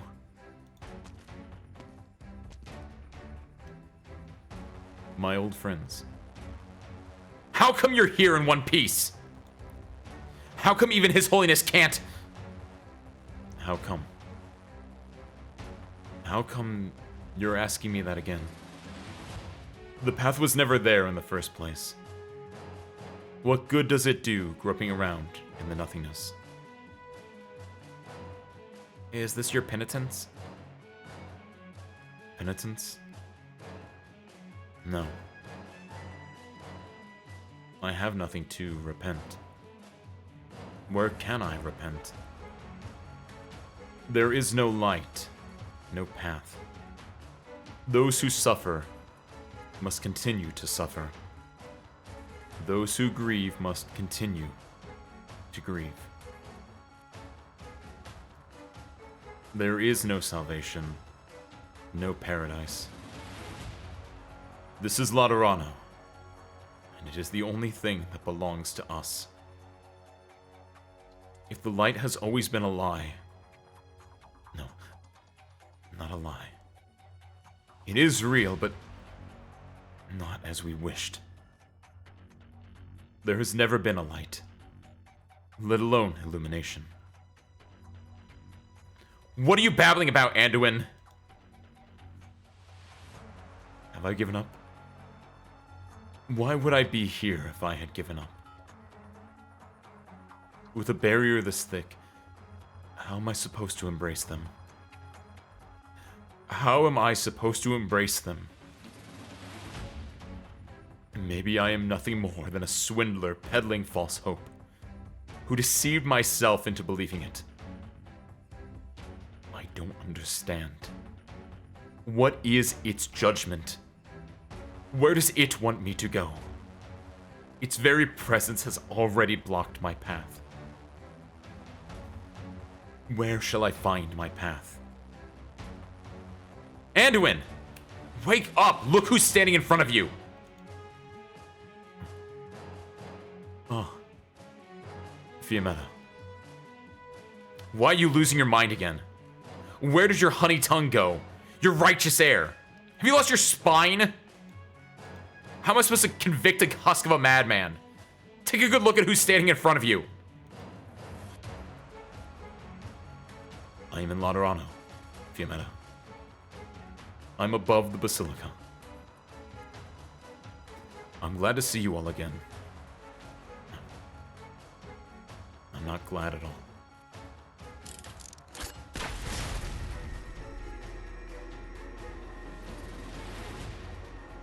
Are you trying to get in the way? You still dare to get in my way? Apologize, Anduin.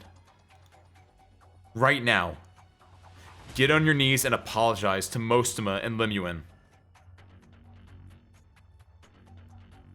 Do you think you did nothing wrong? I have made countless mistakes. You're still pretty damn smug, aren't you? God forbid. Listen up, Anduin. I don't give a damn what your beliefs are, nor do I care if all your beliefs have gone to shit. Lemuin forgave you. Mostema forgave you. Evangelista the 11th forgave you. Even if all Laterano forgives you, I will not. I'm so sorry, Fiammetta. I'm not the one you should be apologizing to. If I had the chance, I'd probably do the same thing all over again. Are you for real? You'd say that in front of Fiammetta? And right now, you're not... Very good, Anduin. Take out your gun. You know that won't accomplish anything. Do you think I care about accomplishing something? I am Malum Cruceum. You think that if I kill you right here, Limuan gets 8 years of her life back? Or that Mosmi gets the whole rest of hers? But the Caboego te et Irambo, accomplishing something. I want revenge for the sake of getting my goddamn revenge. Do you get that, Anduin?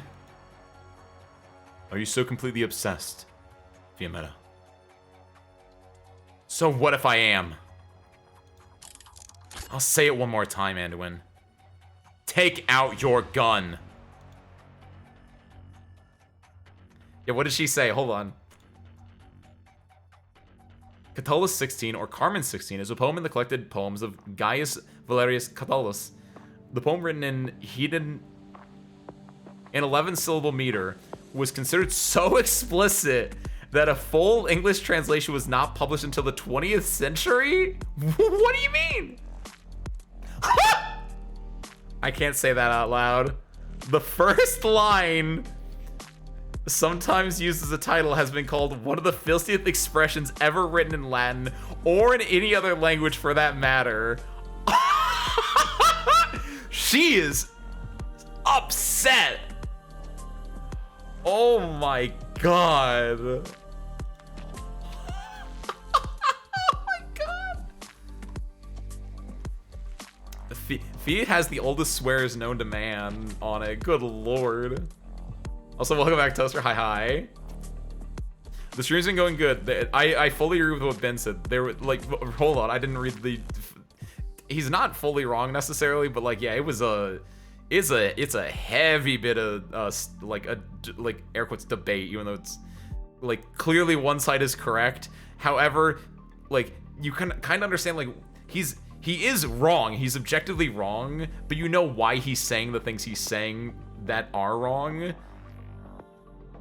It's a very this story is popping off. Yeah, Nuya, she is getting. Good lord, she said words there. Okay. Chat, should I play Stardew? I said yes to Keeks, I'm gonna say yes to you too, Toaster. Limit yourself to in-day. Don't be tempted on one more day syndrome. Ooh, I agree with that. I agree with what Ben said too, Keeks. Is like, if you're gonna play Stardew, and this also goes for you too then, Toaster, like, Maybe do it's like, I'll do 10 days of Stardew or something like that. What is this game about? It's about a lot of stuff, Toaster. Basically, this is a gacha game, Arknights.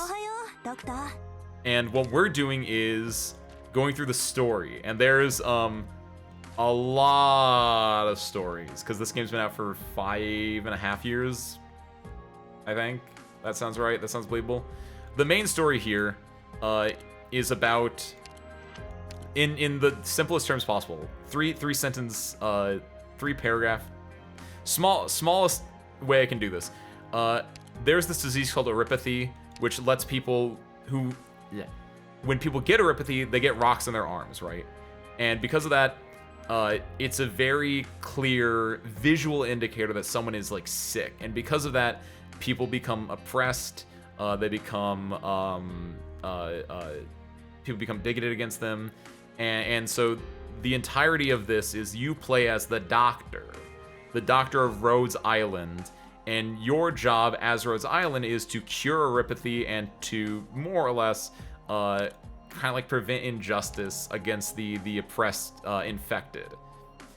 What we're doing today specifically is that we're going through the Blessed storyline, the event called Guide Ahead, and this event is about 2 of the different races, technically 3 of the different races on Terra, the world of Arknights, which are the Sancta, which are all the angels you see.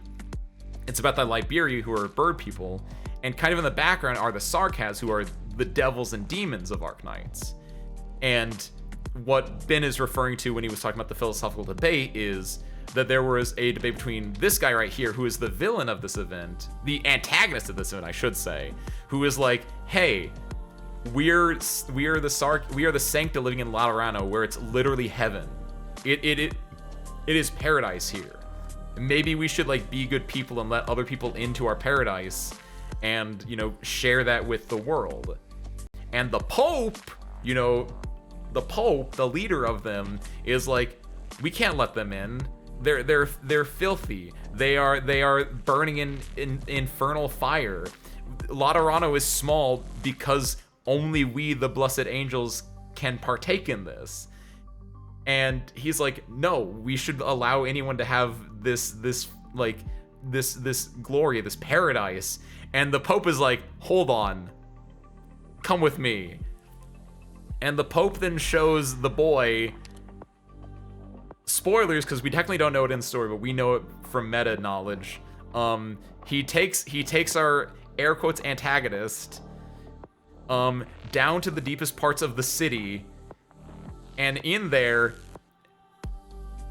our boy that was like, yeah, no, we should let people, you know, share our glory with the world. He is now basically mind broken.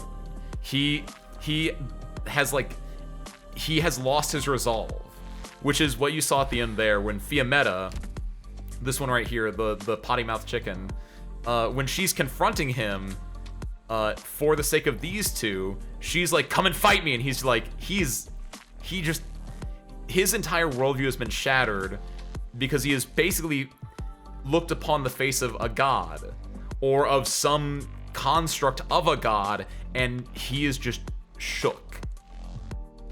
But even in a shook state, he has to fight. Specifically, he has to fight a 3-year-old ace team. So, let's see. It's really good. Arknights has some really good stories. The writing obviously depends on like what event you're going for, because some events are a lot more like building a backstory for the grander story, and some are self-contained stories. This is kind of somewhere in the middle, where it's like it's building a backstory for the entire world of Terra, but at the same. Wait a minute.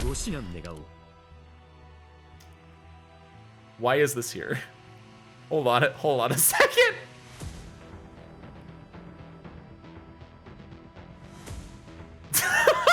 That's not a 3-year-old ace team. Shamer's here.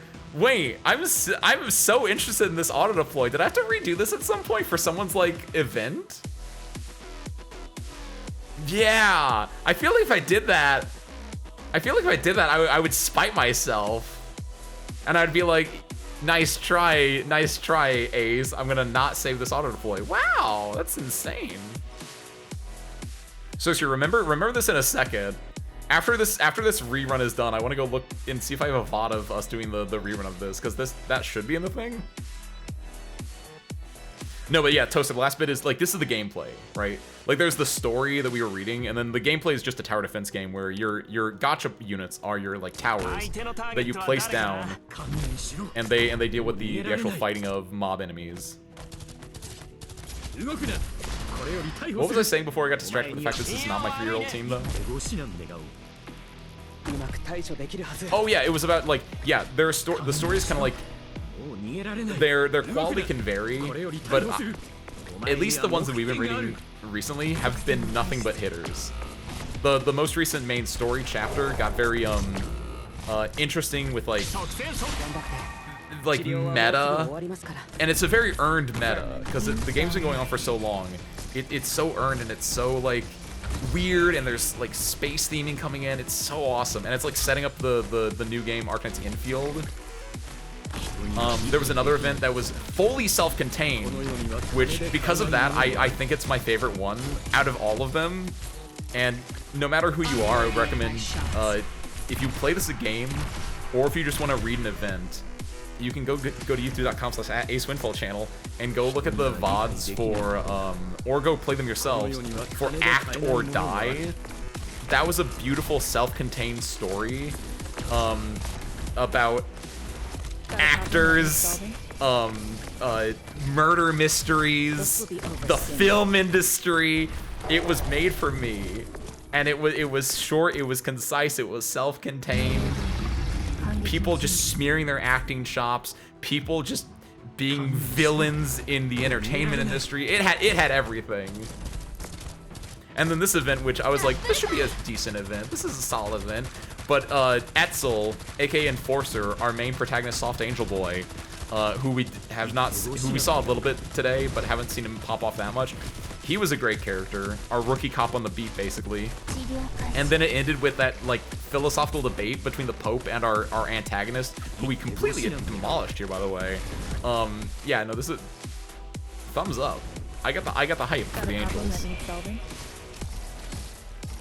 It's about act or die, aka the act. You either act or you die. Also, actors die, right? Like it's such a stupid pun, and I love it so much.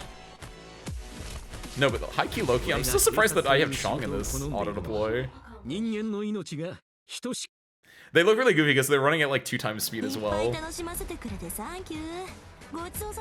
There's just a bunch of different units in here too. So even like those ones might be a little bit goofy, but there are other ones that are a lot goofier the way they walk around. Yeah, there's the Martyr. His name makes even more sense now. I never even like I didn't care what his name was before. That's my boy.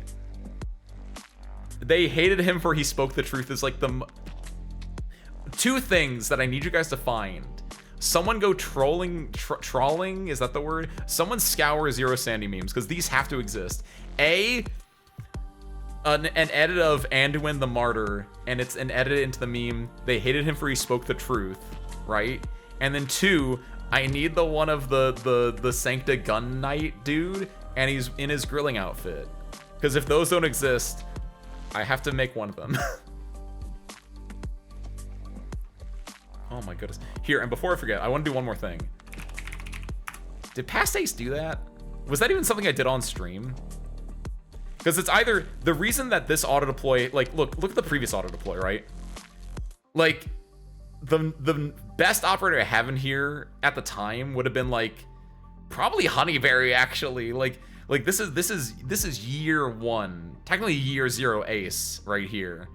And we go from this, where it's like Spectre and Texas are like carrying this team, into we got Chong, we got Loom, we got Texas the Omertosa, Saria Exusia, right? Like this, we went from 1 6-star, 2 6-stars to 1 2 3 4 5 6 7 8 6-stars. So some touches dirt, something happened here.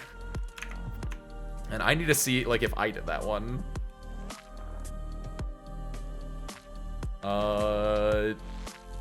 Gotcha, Arknights, view full playlist. Would I see my question now is, would I have titled this something? Dark Knights Memorial. So hold on here. You guys can look at this at the same time. Let me know if you see anything. So this is the Wolf storyline. This is Syracuse still. IS-22. Break the IS-3. So this is the Break the Ice rerun into IS-3. Edmund rolls. Independence for the Infected. Roaring Flare. WTF Cats. This is when I get Chong. So we know it did. Okay, so this is after I got Chong, because Chong is in this thing, right? That makes me really curious what the original GA clear looked like. I know, right? My question is, do you think I beat the original GA8? Because maybe that's why. Maybe like I had to like go and do that because I didn't beat GA and I only beat it in the rerun. Nice, by the way, Toaster. Enjoy your Stardew. The building a lot around. I think it's a good way to show Toaster. Ooh, I kind of want to save that to the end though, because clearly I can even see in the thumbnail that it has the law in it or what have you. But we haven't seen that like in game yet, technically. Speaking of the Monster Hunter collab, here's the Monster Hunter collab. There was Spanish guitar in the Monster Hunter collab. I forgot about that. That was an insane bit. I might have used a friend unit too. That is also a plausible option. We walked the Lone Trail. Lone Trail's making me emote. SN rerun. Stiltfarer Novice rerun. I feel like it was after Stiltfarer Novice rerun. That sounds correct. Stormwatch. I don't even know what this event is called. 1 out of 2. What would that be actually?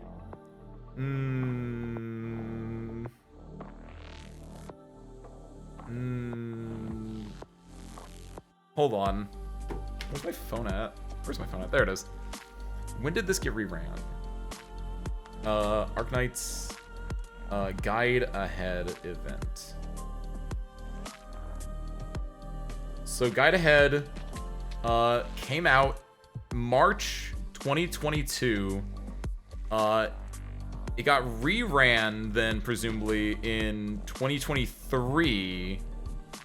The current year is 2025. I would have... Yeah, when is the rerun?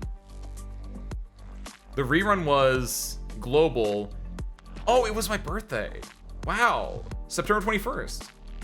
So the rerun was 2023. No, September 2023. Okay. That gets us a... Okay.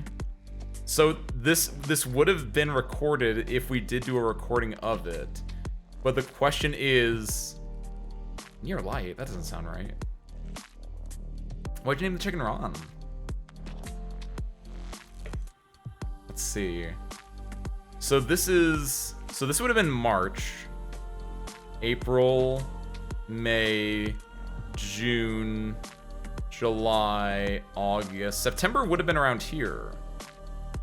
So I probably did, because it was a rerun, I probably did the main story instead, right? When did the Monster Hunter collab come out? Because that's how we can narrow this down. No, not Monster Gunter. Monster Hunter. Yeah, go here and then go to... What's there one to have?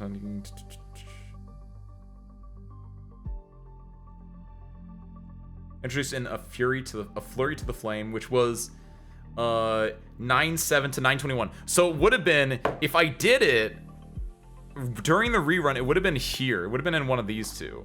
So low key, I want to look at here real quick. Does that work like that? We have to theater mode this. That is not theater mode. Gotta theater mode this. There we go. Okay. So I pull out.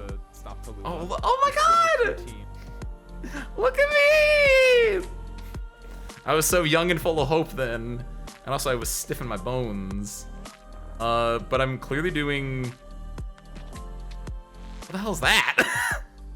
Why am I doing this? What is this? Is this someone's operator record? What is that? That's the... What is that? Rhodes Island Temporary Employee, RI. What is that?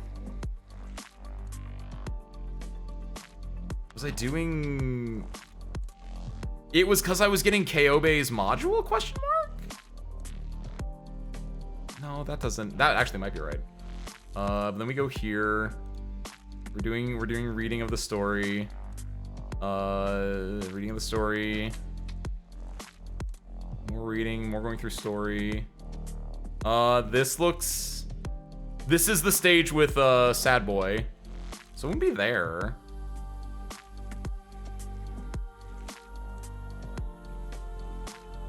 What are we doing here?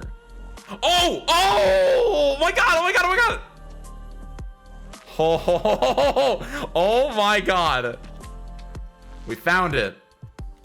I thought it like was even worse where they spelled it 2 different times. You know that line. What were you up to? What were you cooking? Of course, I did hand gestures when I was doing it. Hold on. I don't know Italian, so I'm not gonna try to imitate it. But it's like. What was I cooking? That's my Italian reference. And of course, I did hand gestures when I was doing that. Okay, but let's do this. What does this guy do? Actually, I haven't looked at this at all. I didn't. Wow. So, wait, is that the EX version? When I was doing this last year, huh? Who's this guy? Wait, what the fuck? Oh, that's right. I always forget you can pull up the progress bar. I didn't read the story. I should have read the story. I didn't. Oh, Orin's also in the EX8? I didn't know that. Leg temptation. Am. Been doing this. Yeah. Stop reading. Targets before dealing massive physical damage. Oh, that is actually really interesting. Because that's the EX stage, right? So why did I, like...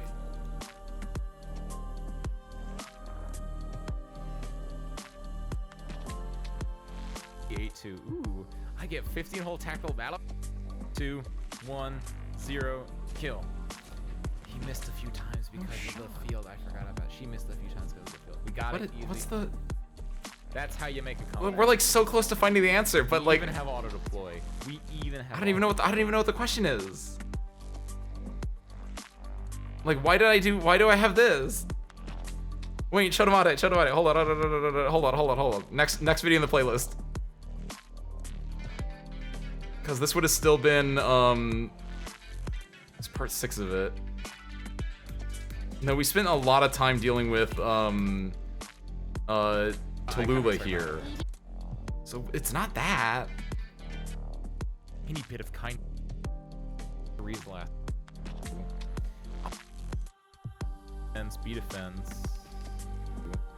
Oh, this roster cannot be changed. What am I talking about in reference to here? Was I think the issue.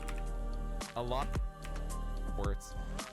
Cal, sorry. A lot of really good. What do I click on? What was I running with last year at this time? Okay, what was I running with last year at this time? I look at that. Okay.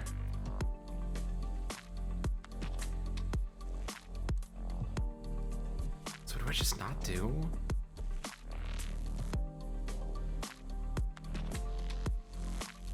I have to imagine that I like did it off stream or something. Or maybe that I did it for a yeah, I wonder if like if Past Ace was like, okay guys, I did everything again off stream. This auto deploy failed, so I had to go fix it. No, but then why would I be looking at me like I don't even know what you do? I would just say that in fairness. I would just immediately say I don't even know what they do, even if I just fought a boss. That is fair. But man, that's a legitimate mystery. Let me just go even one more further ahead. I doubt it because this would have been 3 weeks, and it looked like the event was going to end in 4 days. It looked like, right? Wait a minute. Thank you, Keeks. Since it ended in 4 days, events normally last for like, what, 2 weeks? Even reruns? Do you think at the end of here? No. No, it doesn't look like it. I will never understand how I cooked like this. That's the greatest mystery that I'll have in Arknights for a hot minute, I think. Either way, we made that man a martyr, which is not great, but or wait, hold on. It says the martyr. He's not dead, right? I don't know. We gotta go read the story. Let's go find out. Okay. Shadow and Ash.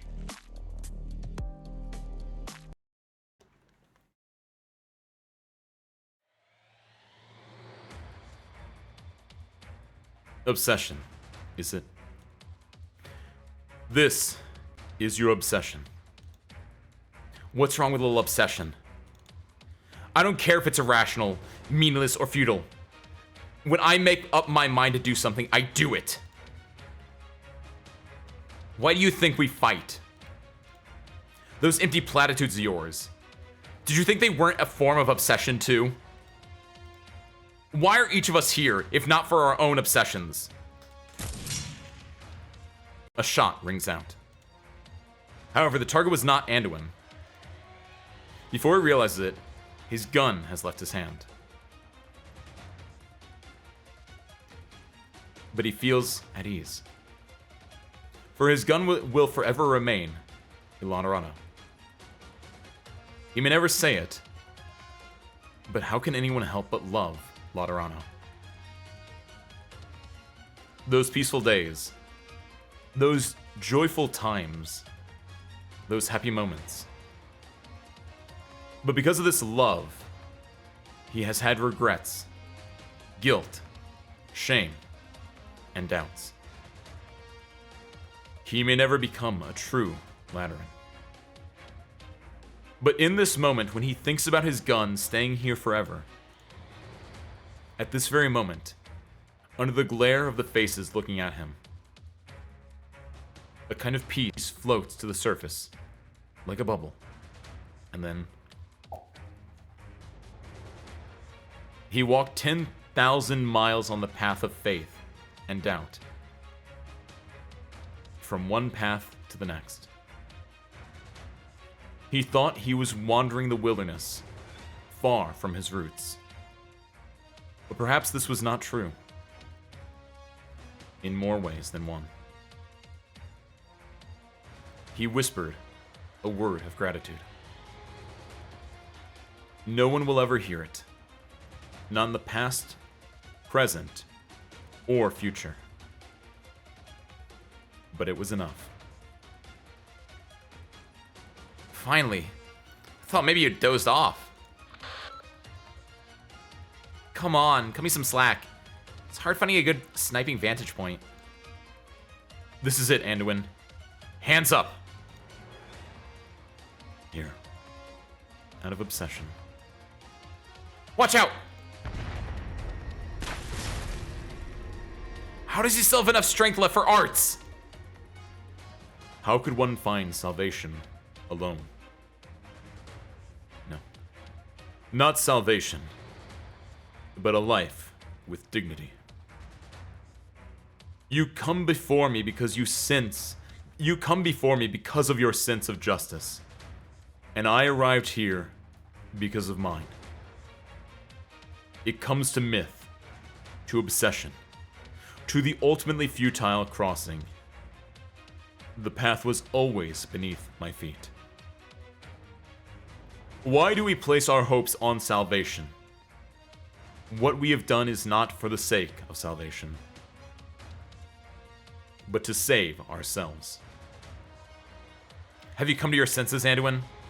Then look me in the eye. I felt like I was shooting a target dummy.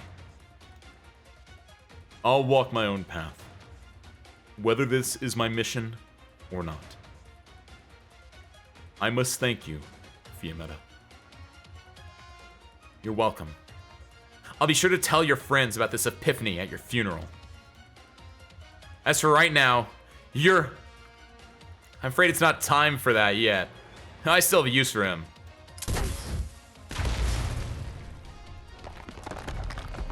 Someone blew up one of the support beams! We need to go!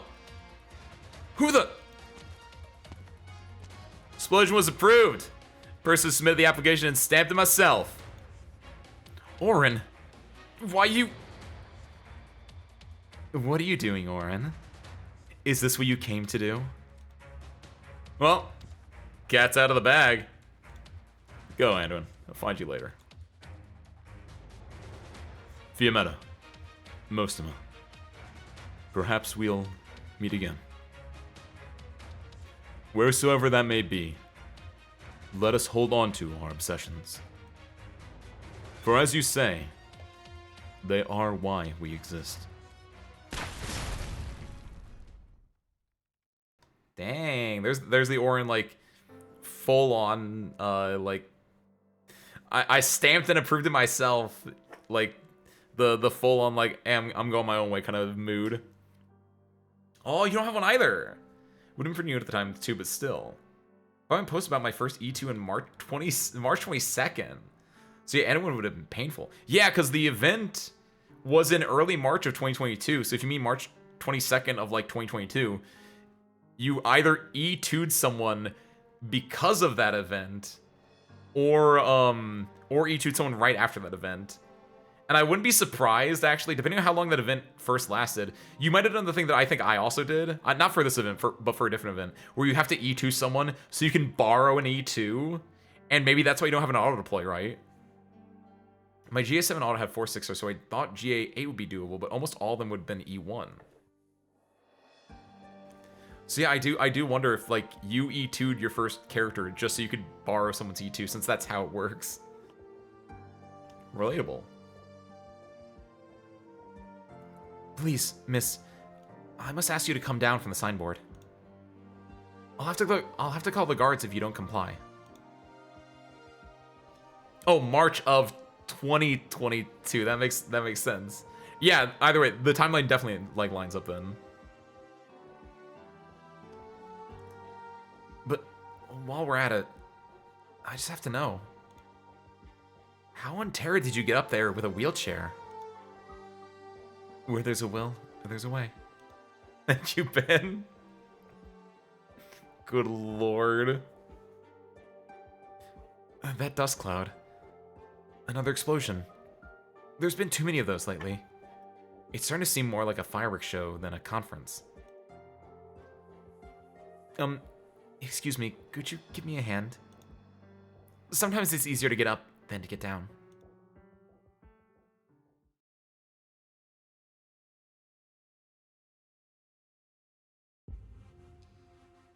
You must be joking!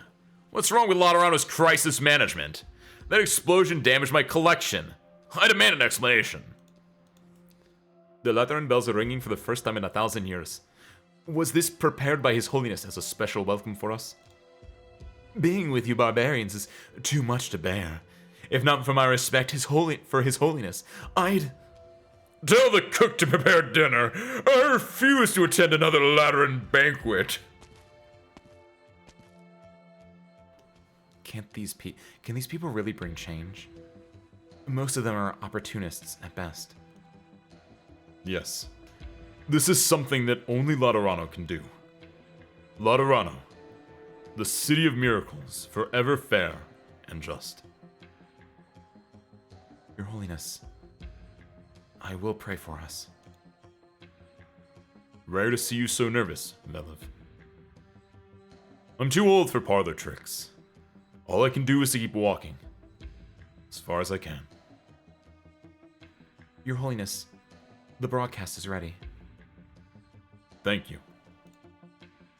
Let my words and deeds honor my name and title.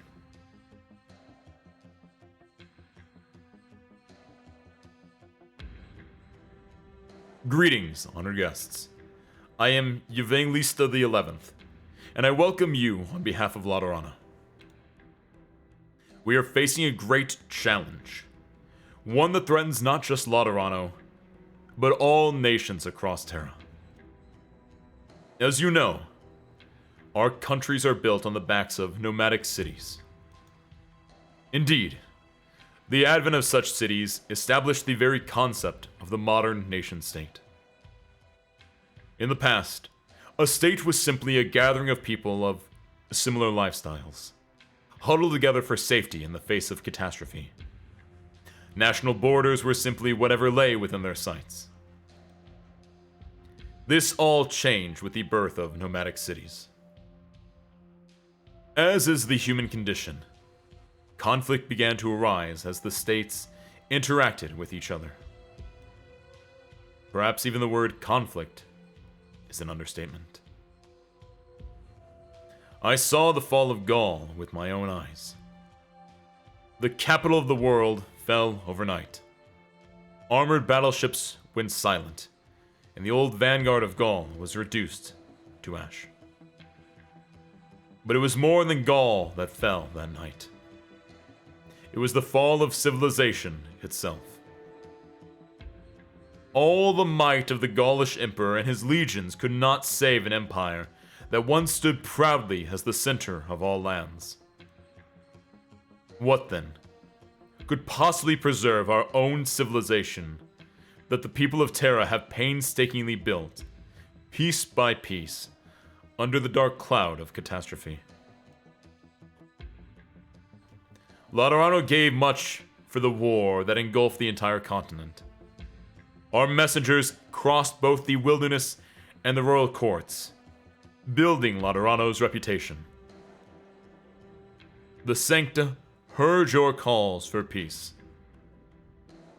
But our lands had seen too many shades of this so-called peace, pooling in the dark corners of castles, palaces, and tents. We've seen the birth of secrets, meant only to benefit a select few, that lie in wait to undermine peace and order when least expected. The old wars of conquest may be a distant memory, but in their place we have tacit understandings and secret dealings that determine the fates of lives and nations from out of sight. Today, though, revelation has come. It is my hope that the process of building peace be transparent from the very start, that we will all reject secret agreements between the few. There are questions that anyone who does not cling to the past, anyone who is concerned about the future of this land, should be asking. How do we ensure the survival of civilization? How many people are endangered when peace is threatened? What does safety for one country mean for the safety of other countries? Civilization is key to survival. Peace is something to be shared with others, not hoarded for oneself. As such, I call for the establishment of an accord of mutual assurance between nations. We have far more common interests than many would imagine. Terra must stand together or fall together.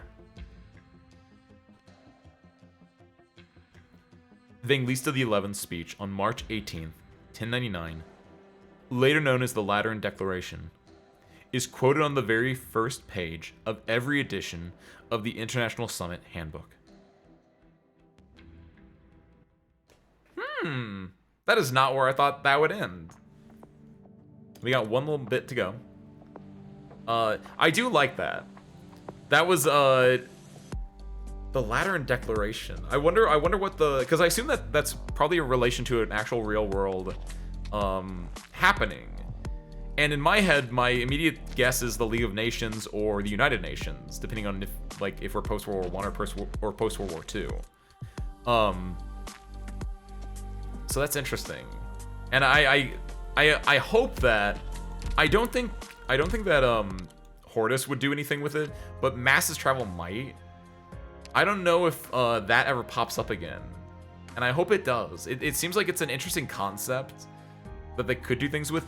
I could see it popping up at the very least in not there. I could see it if someone told me it popped up again in Ego. I would believe that, since this is about like rebuilding a nation, getting it back on its feet, and maybe they have like a talk where it's like we should join the international, like the League of Nations or whatever they want to call it, right? But outside of that, I don't know like what other parts would have it. It seems like it'd be an interesting idea. Path of Life. Oh, thank you, Cakes. Oh, Path of Life, actually. Yes, because Path of Life is also about like my vague understanding of how Path of Life works, right? Is that it's basically about Aegir ending its isolation that it effectively has and coming to the table, as it were. So that, yeah, that's interesting that it would happen there. What relation to Heaven's Willingstrom? I don't remember anything was Willingstrom specifically related to that, unless it was like that was like a background thing of why people were doing certain things, maybe. Still good, because that's an interesting organization, for lack of a better word, that they would like set up. All right, one more thing to go. Let's do it. The iris fields outside the Ecclesia Requietum are gentle in the breeze. They rustle like a farewell, like soft song. Thank you, Keeks. I appreciate that. Take another one too, just for me.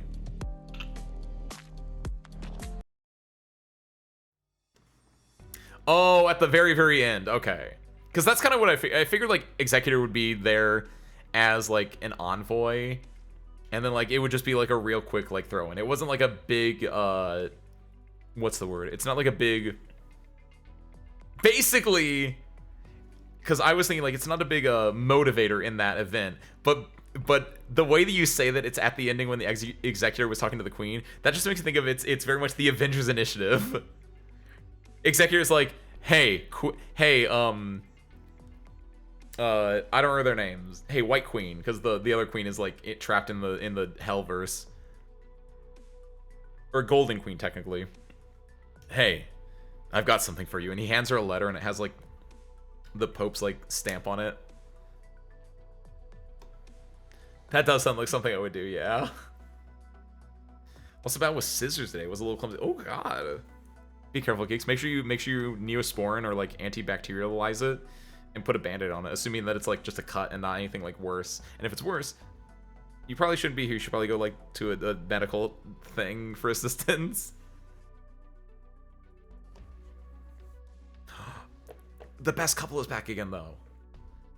I can't explain it, but, like, Sirius and her husband have never let me down. If they're around, it's gonna be at least an 8 out of 10 event. The Brown Tails. I was treating this like a holiday in Laterano. Never thought something like this would happen. Yer gets a theocracy too. So why couldn't we have done this? Laterano is much more influential. Yucatan, that's his name. Laterano is much more influential. The Legati were all part of the Apostles' plan. We simply don't have that sort of foundation. Influence, huh? It's only fair after leaving Yereg that I learned about how troublesome influence can be. Pretty amazing how Inciodes managed to negotiate with other neighboring countries all on his own. The Saintus' influence is on the rise too. We have our own advantages. But do you really think what the Lateran Pope is talking about is possible? I don't know. I can't imagine a world where all the nations are so tightly entwined with one another. It sounds like a dream. Or maybe a nightmare. But no one can ignore the miracle that happened that day. Or the Pope's speech. Is Laterano really the Blessed City? What did the Sancta think of all this, Etzel? Oh my god! They know each other! That's adorable! Uh-huh. Well, it was stunning. It figured as much. Apparently the bell is not rung for thousands of years. So, what will happen to Laterano now? Perhaps not all that much. From what I know of the Laterans. Or maybe it's the same everywhere. Turning points in history don't always seem so important at the time. But we do perceive that change is happening, and we'll take up our own duties and responsibilities. Well said, brother. You can leave us here. We have a car on the way. Thank you. No problem. Cardinal Veleb is at a hospital not far from here. I'll be reporting back to her directly. Please, give her our thanks. As long as you're satisfied. Those were her instructions. Nothing gets past her, huh? Say, can you take a photo of me and my husband? Sure. Oh my god! Me, my wife, and then it cuts to, and our 1 billion ton tank that we're building in Yerrig. How was that? You're a pretty good photographer. Thanks. You're welcome. God, they're so adorable every single time. Just a little nip already taken with care, but I keep fidgeting with the bandage. Ooh. Don't fidget with it too much. Gotta make sure that thing is on and doesn't like keeps the bad blood in or good blood in. Technically both. Get a look at those wait, what is the shaking for? Is that like the shaking? Is that the jealousy shaking? This is where I would put my happy couple if I had one. Say, Fiametta, do you feel like your steps are heavier than usual? Where's this coming from? You don't feel a weight on your shoulders after what His Holiness said? Get to the point. Well, I'm thinking I'm due for a career change. Not really cut out for a job with too much responsibility. And you seem like just the girl to take my... In your dreams. Good afternoon. Long time no see, Etzel. It's only been 2 weeks. Are you on a mission? An errand On behalf of Cardinal Veleb. I was just about to report back to her. This is my final task in Laterano. Not bad. Once you've seen the world, you'll realize how boring this place is. There aren't as many great desserts out there, but life is about more than just enjoyment, don't you think? So, you're going to meet with Veleb. Where is she? Stavonia's Central Hospital. Let's go together then. We're headed the same way. I gotta go talk to Lemuel.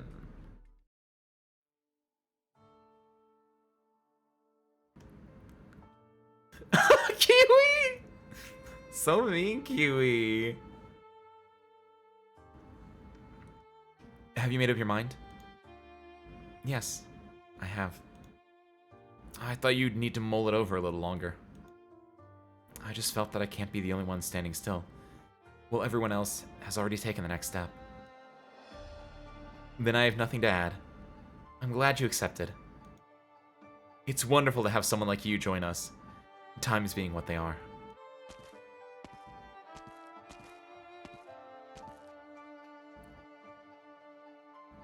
I knew you'd be here, Velev. How did you? We ran to Etzel. The emissaries from Yerrig have reached their destination. Good work. But don't leave just yet. I've got another task I could use your presence for. Understood. See you next week, Lemuel. See you. You decided to join the 7th Tribunal, Lemuel? Already on the job. It won't be easy over there, after this conference. Don't you think we're a match made in heaven, though? I suppose. You've all chosen your paths. It's about time for me to think about what I can do, too. Speaking of, I was just talking to Fiamet about quitting my job as a legata.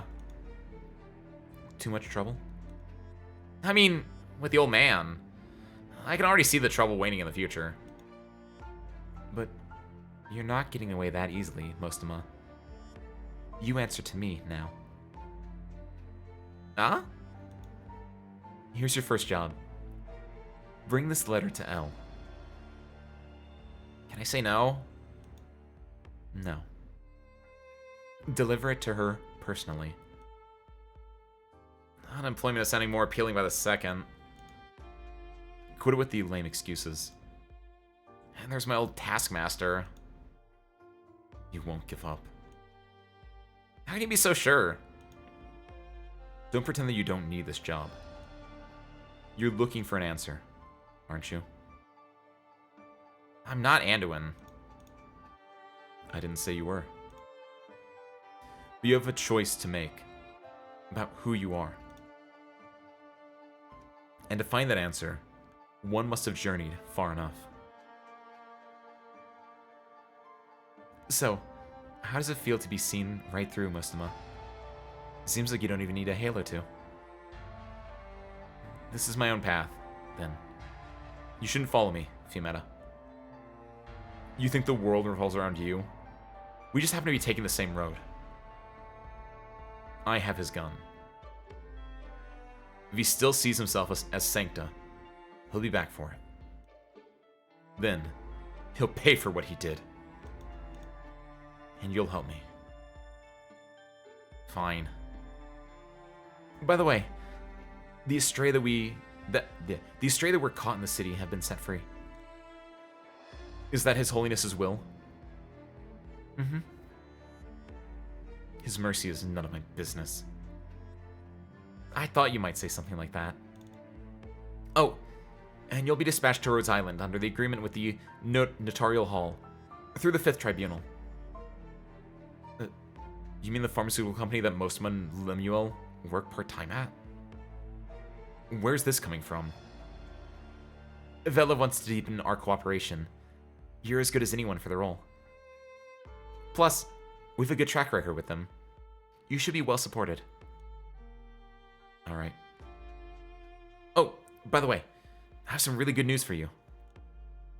You get to choose from one of 3 codenames for your next mission. Do you really have to keep up at this farce, now that you're our liaison? We only used a temporary name in the first place because there's no clear role for keeping tabs on her. I've had enough of these monthly name changes. Didn't you like Shimmering Vigil? What was it that you said? They finally come up with a decent name? Shut up. Hey, nice flowers. I hate to break it to you, but the tradition of changing your title has become a rule unto itself. Just accept it. Here are your choices. Void Gourmet, Wasteland Pilot, or Dawn Destroyer. Dawn Destroyer. Man, your tastes are so easy to guess. I told you to shut up already. So can I change my title?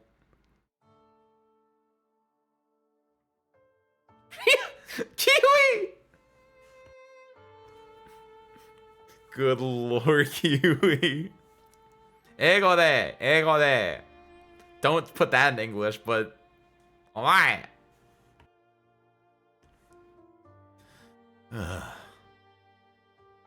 You're awake? Luck has really not been on my side lately. What's wrong? Getting bed sores from too much lying down?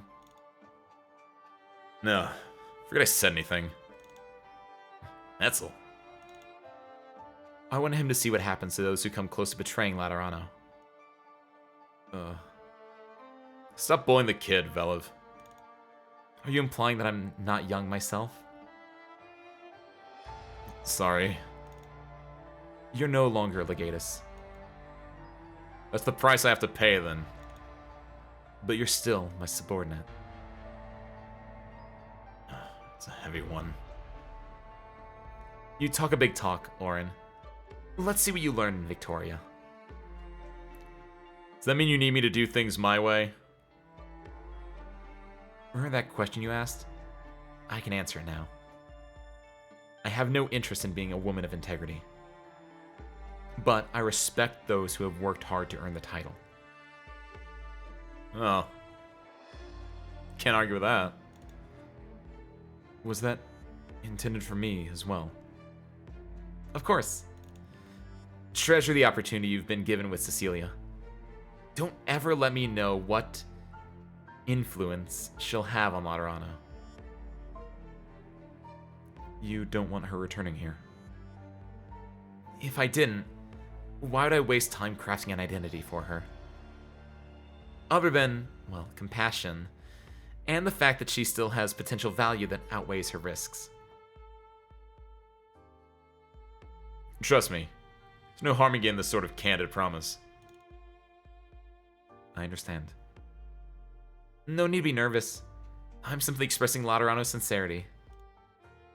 If you two ever get tired of traveling, Laterano will be here. Her doors will be open. Come in. Federico. Cardinal Velev, here are the past 2 years of records regarding the activities of the former Legatus, Orin Argiolis. Thank you, Executive Federico.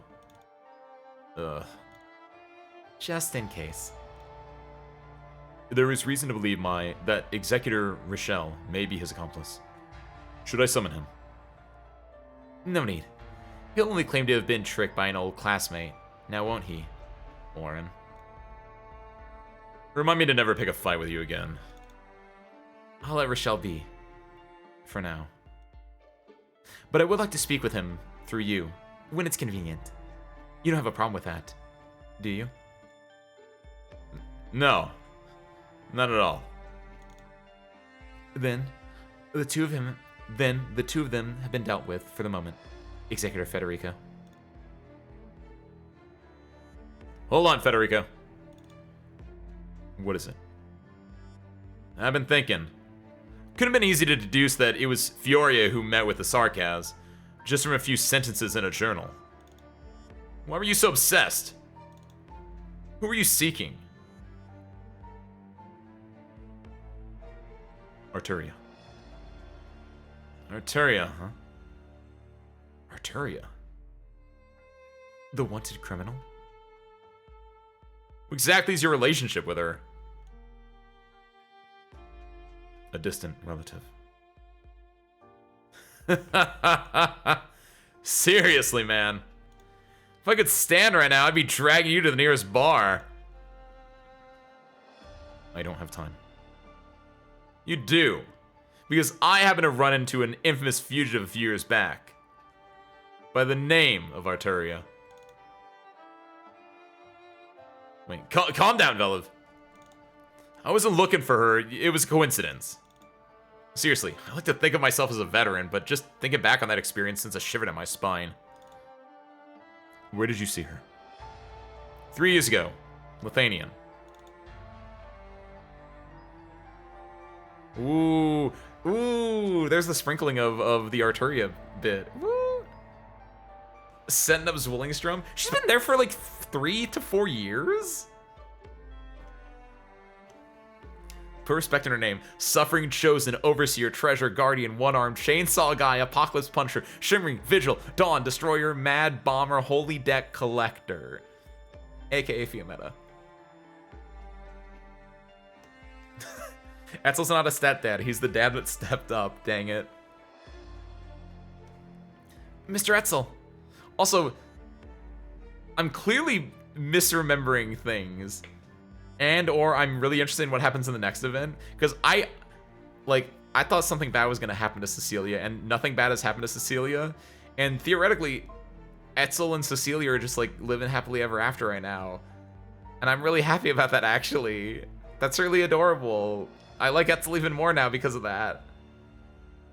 I legitimately thought she was going to die in this event. Or something, some bad fate was going to befall her. Like, oh my god. Mr. Etzel. Cecilia. Rochelle. The paperwork is in order. She's now free to leave Laterano. Thank you, Rochelle. Just doing my job. You know where you're going, right? Well, we'll meet up with Federico and join a company by the name of Rhodes Island under a cooperation agreement. Apparently it's more convenient this way, since we'll be spending a lot of time outside. Good. I've already contacted them. But you're still an executor of the Notarial Hall. Missions will be issued to you through Rhodes Island when it's inconvenient for you to return. That said, I have a hunch that your journey with her will go smoothly. You might find what you're looking for sooner rather than later. And my hunches are usually right. Thanks. I'll be going then. Goodbye, Cecilia. Bye-bye, Mr. Rochelle. Ugh. Got a hunch that something bad's gonna happen.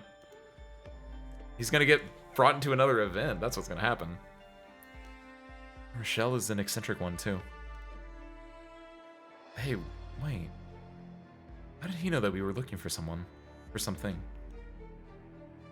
What's wrong, Mr. Etzel? Nothing. Is there anything else you want to say before we go? The girl lets go of the young Sanctus' hand and walks to the center of the flower field. I'm leaving Laterano, Mama. But I'm not running away. I'm gonna find Papa on my own and tell him what you said. I want to see the outside world for myself. I want to see Casdell. I'm happy, Mama. Now, just like before. Please, watch over me. Can I pick a white flower? Of course. Thank you.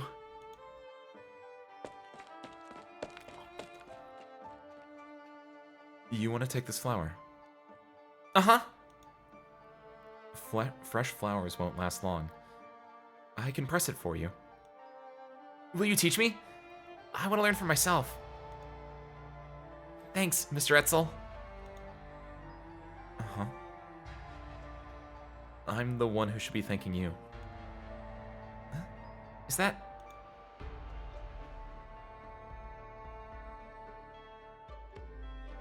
Padia, are you really coming with me?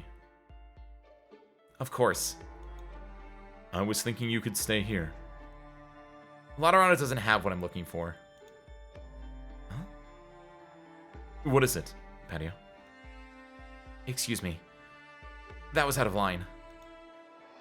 But... did you just smile? Not to say that you don't normally, it's just that... well... something seems different.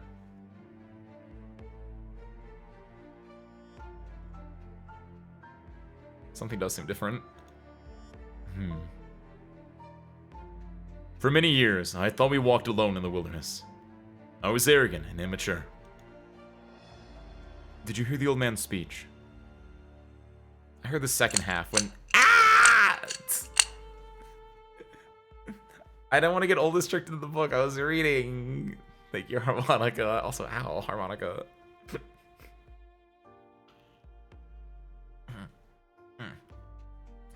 Celia and Etzel are mentioned in the outro story of the Master's Travel. Also, the intro. Yes! That's why we're doing this. We gotta get more Etzel goodness. I heard the second half when it woke me up. It was being broadcast all over the city. Loudly. Evangelistia, the patron saint of sacrifice and unity. Perhaps he will go even further than the 10 who took that name before him. What a grand, yet fragile vision.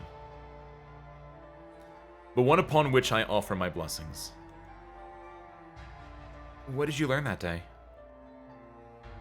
It's not important, Patia. Not so important, anyway. Please cut to it. Please cut to it. Please cut to it. Please cut to it. I almost forgot. I almost forgot about it entirely. I need it to be the very last thing we see in this event. Even if there is no reward waiting at the end of the journey, the act of continuing onward is, in itself, carrying the torch. Therefore, I will continue onward. We do not trade for blessings, nor for pity.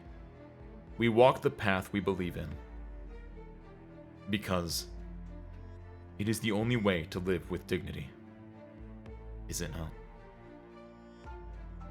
We should depart, guide, before the sun sets. Let us go, my brothers and sisters. The girl of mixed blood sees the leader take the first step. The setting sun illuminates the halo on his head, like a crown. She recalls the stories of the saints that her mother would tell her, and the word that her mother placed so much emphasis on. She does not fully understand its meaning, or its symbolism. For some reason, though, it comes to mind when she sees that faraway figure. Martyr.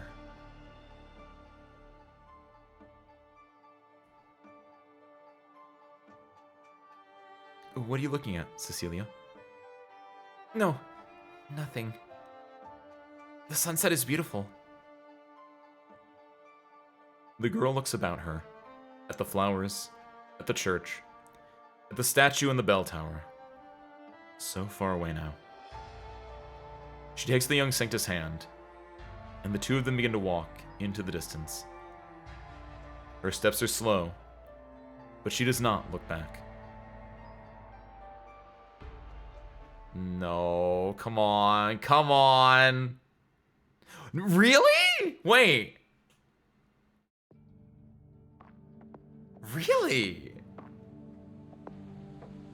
I mean, that's a good ending, don't get me wrong, but like, so is this just like a cliffhanger as far as like what Anduin saw down there? That's even more insane, actually, because like I actually think I like that more than getting the tease of the ring, because at the time they probably didn't like have a full understanding of what they wanted to do at the time. Though at the same time it's like I kind of want to see the ring, because I thought the ring shows up like really early in Hortus, right? So like if it shows up really early, I kind of wished it like showed up at the very end of this as just like a real like an insane tease, but instead it's just like there's just something down there and you don't know what it is, right? Cecilia and the Sound Pilgrimage. That Sound is Halloween.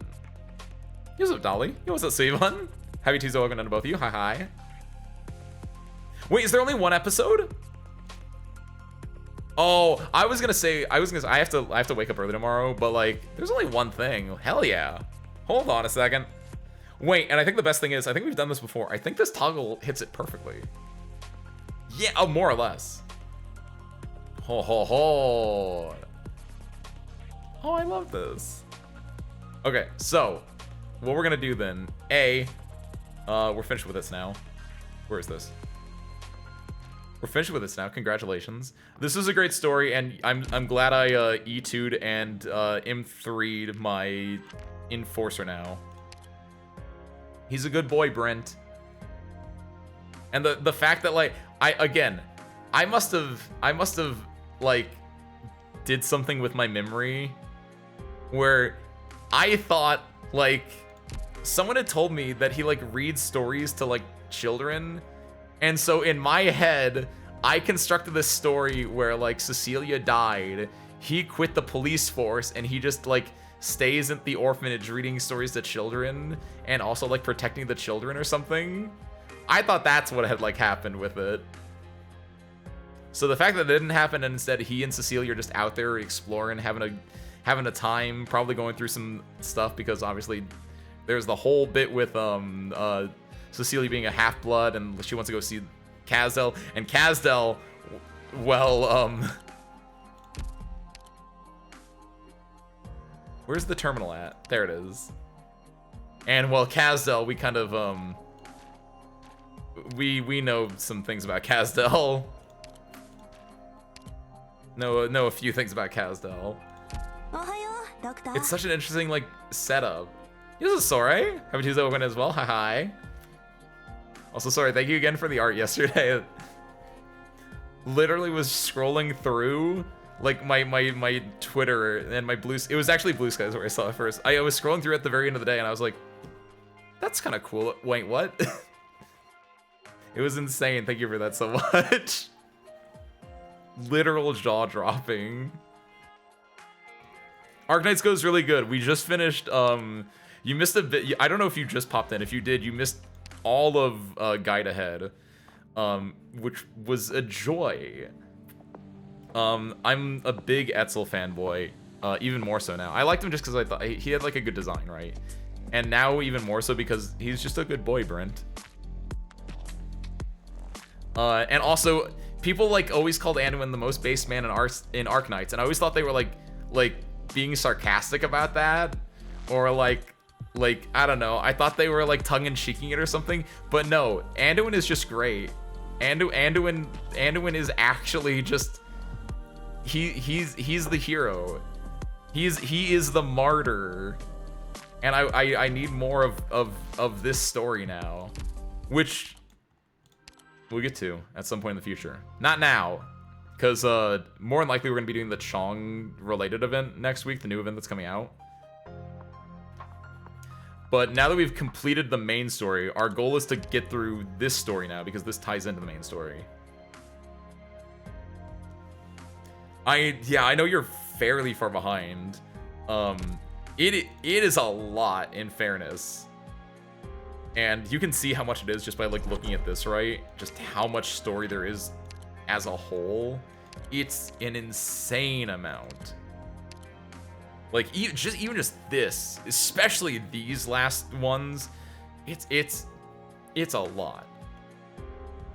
It is a daunting process to do. But if you do make it through, Sore, this is so good. This is like climbing Mount Everest, and then, like, at the top, it's I don't know. It's the peak. It's the peak. Yeah, it's you climb Mount Everest, and you know what happens after you climb Mount Everest? This grueling journey that has its ups and downs, mostly ups because it's a mountain. At the top of it, there's the peak. There's the most peak ever. Don't look at that, by the way. Everything about this is great, and it's because of this specifically that we are going through this, because if you look at this beautiful little oh god, why does it look like this now? How do I go back to the other one? How do I go back to the other one? How do I go back to the other view? Is it this, and then I click on what is completion? Reward default. Click on this. Go here. There we go. Okay, Jesus. Because if you go and look at here, after episode 15, this is the next event canonically, and so I need to know what happens here. So that's specifically why we're doing this, is to get this. It's so good. It's so good. It's so good. Oh my god, Dolly! I'm gonna make her like teeth cake one of these days, doll. You mark my words. Been listening to this while playing video games and I don't understand a thing, but it's very calming. Oh, thank you. I take that as a big compliment that I'm doing something right then. Yeah, Hortus is gonna be our next thing as far as like when we get our down weeks and everything. I'm interested in seeing where this goes because this is where Executor, you know, gets his time in the spotlight, where he gets his altar and everything. And also this is the introduction of the law, which, yeah, now is as good a time as any. Let us indulge in some more. Mute that real quick, and then do this bad boy. I guess actually here, we can full screen this, can't we? And then I need to, if we're full screen this. Let me do this into window capture. That. Perfect. So true. Let's enjoy.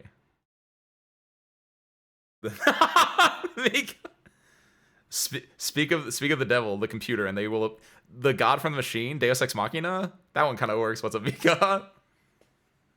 Also, what's up, Patriots? Last March '97. Welcome as well. Hi. Hope you've been good. We just finished Guide Ahead, which was a very fun event. Big Enforcer fanboy. I know I just said that like 5 minutes ago for anyone else that also has been in here this entire time.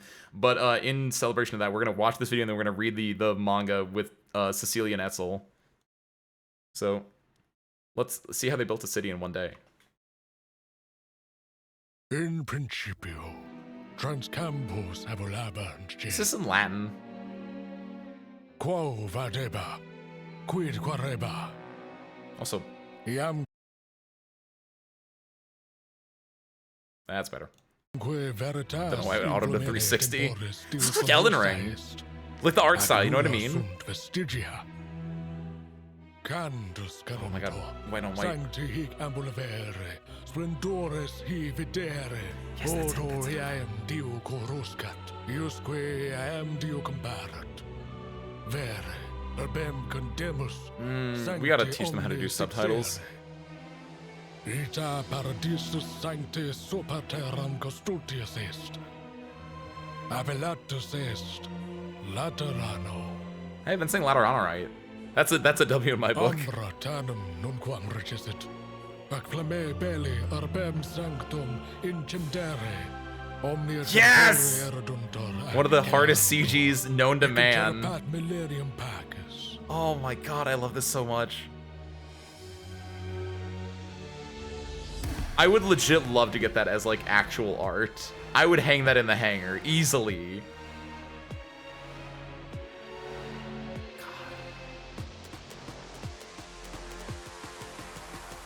Oh, Orin, Limuin. Oh, those are all the legati.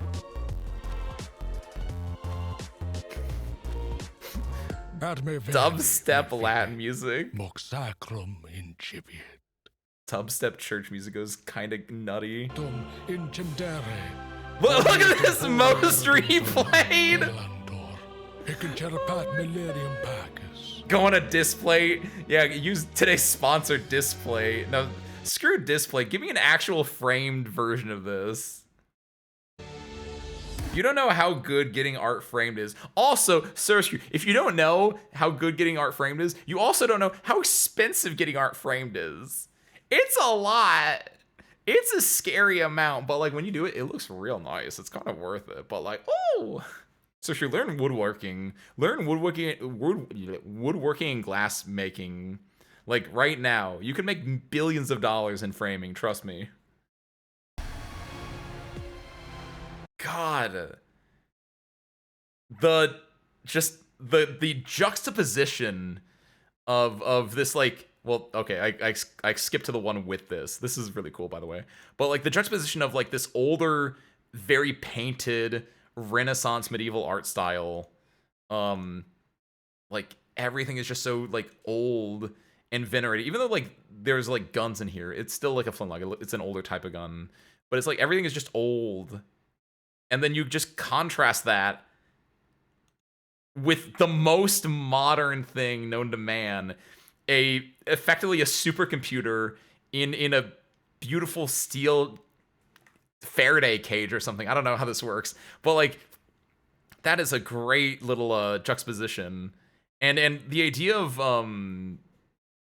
our boy Anduin going, this is basically what Anduin did, right? He's like going through the hollowed halls of the underbelly of Laterano, where there are just saints and more saints and like just a bunch of old crusty, dusty, like stone statues, the places where the bodies are being held, into this. And you look at this as a man who didn't even grow up in Laterano. He grew up in Iberia, right? Who grew up in the world, comes to Laterano, and it's like, I get a feeling, I understand how things work. And then you see this and you're like, I don't understand how anything works anymore. Literal like burning bush-esque stuff over here. Very sick. Whenever Arknights gets to tie itself into its grander theming with its weird science-y bits, this, Friston, everything in chapter 15 again, like that. This is what I'm about. This is what I'm about right here. Great story. Okay, let me kill that. Oh, ho, ho, ho. Hold on, let me scroll up. I was definitely going off right there. Don't mind me. The name is meant to traumatize a friend of mine who's going to be fighting Patreon the next month or so, give or take. Hold on. Did you have a different name when you popped in before then, I'm now wondering? Or have you always been Patriots last March? Also, Ace, if Haru or New Day Islander Ace has to have a child because I forgot they could until Anne, should I let them? Why not? If it's a girl, name her Sophia. I think Sophia is a really cute name. If it's a boy, I don't know. I trust you.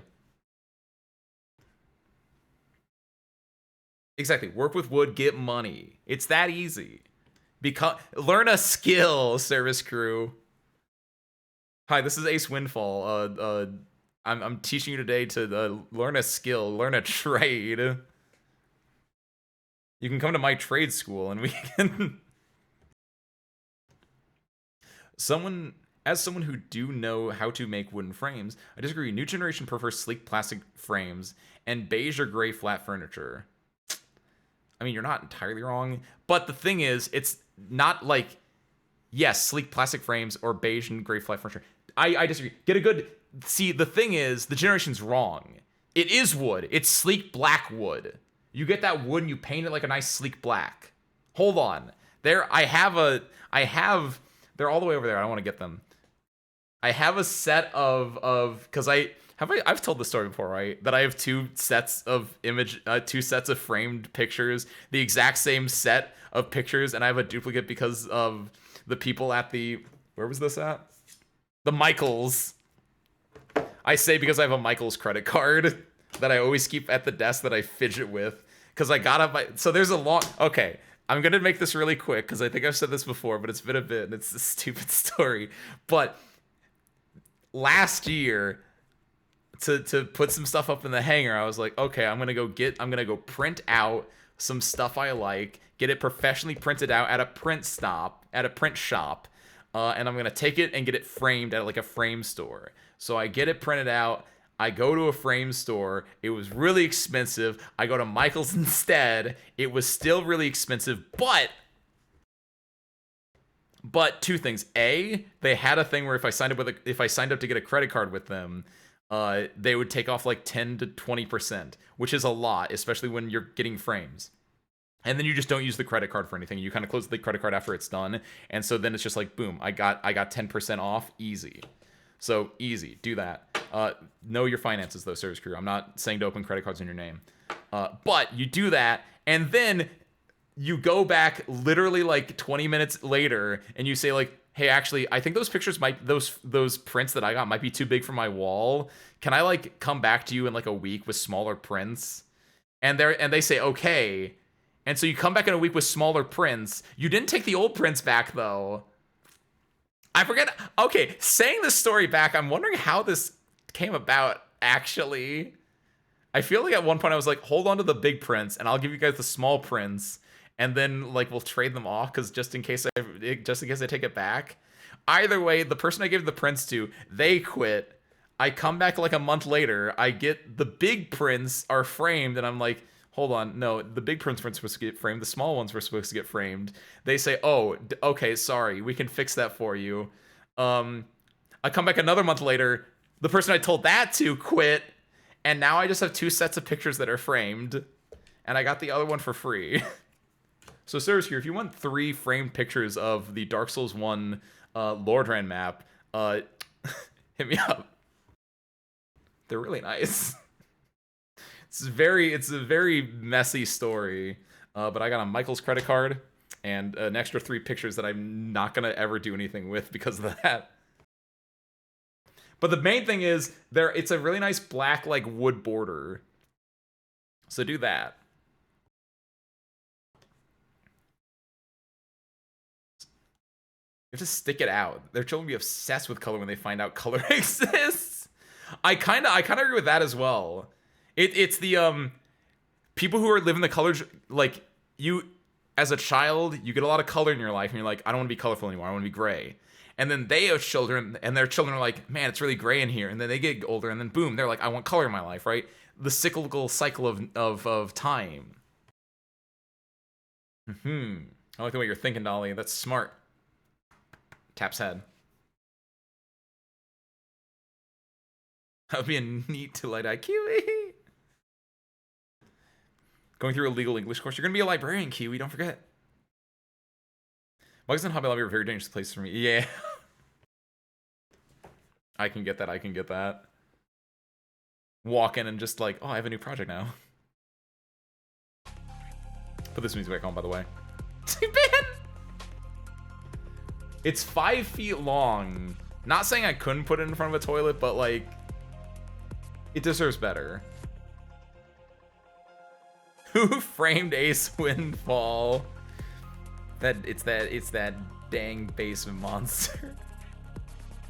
Honestly, I'm just thinking of Who Framed Roger Rabbit. Who's the villain in that? What's he actually called?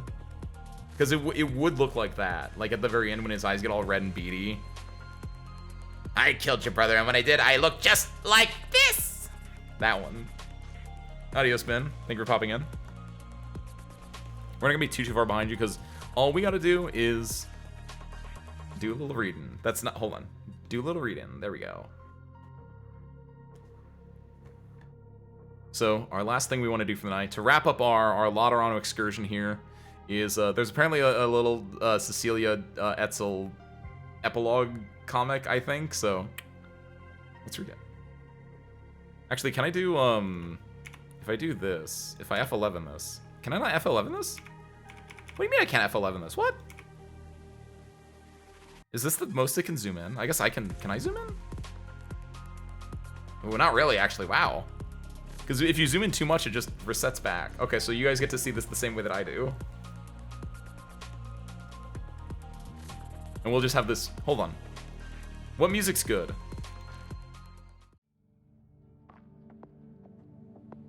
Is that good? Is that gonna go to dubstep-y? No, that's perfect for this then. Awesome. Yeah, I wish we could like zoom in a little bit more on this. I agree with you. Okay, but Cecilia and the Sound Pilgrimage. The Halloween Pilgrimage. Oh my god, Etzel's being handy. Look at him. Dink, dink. There. How far have we gone? Hi, Miss Grimm. Almost done by the looks of it. Yeah. Once I attach the last few props, there'll be another sound float ready to go. It still surprises me how handy you are, Etzel. I help with more than a few parades back in. Yeah, I help with more than a few parade floats back in Laterano. I've had some practice. Besides, you're always letting us stay with you as your slaves, so it's only right I put in a little work. We owe you for all your help. Insane wording. Don't thank me. Mudrock asked if I could take you in, and I haven't been much help to you besides. I spent 2 weeks making the rounds and never found your man. Only for you to find a lead yourselves hiding right under your noses. Aw, look how happy she is. Whoever designed this must have known his guys. No, whoever designed this must have known his guns. They feel way too lifelike for replicas. And the gunpowder ignition's just like how we do it in Laterano. I think this float's future owner is the very man we've been searching for. Well, the order was anonymous, but every single one of us is showing up for Sound tomorrow. Which means our client's showing up too. We can visit then and make sure we got the right person. Mr. Etzel, does this mean I get to see my papa tomorrow? I think the odds are looking very good. Senora Grimm. Hold on. Look at this, that's adorable.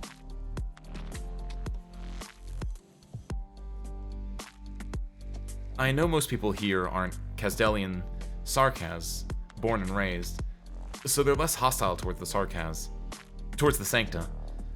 But the fact remains that Sound Holiday is a Sarkaz tradition. Are we really fit to take part? Etzel, when it's Sound season anywhere but Kazdel, do you know what people dress up as? Spooky monsters and stuff, I hear. Huh. They sure do forget, don't they? Those spooky monsters are all based on the Sarkaz ourselves. Sarkaz Sound is a day when we send off the myriad souls. Never involved any costumes. But at some point, for the other races, Sound became a day of exorcism. They dressed up to look like Sarkaz, ran around frightening people. They even put on shows where they'd defeat the Sarkaz. Oh, that's kind of messed up, actually, yeah. Because during Halloween, you dress up as like ghosts and ghouls and demons and such, and the Sarkaz are exactly that.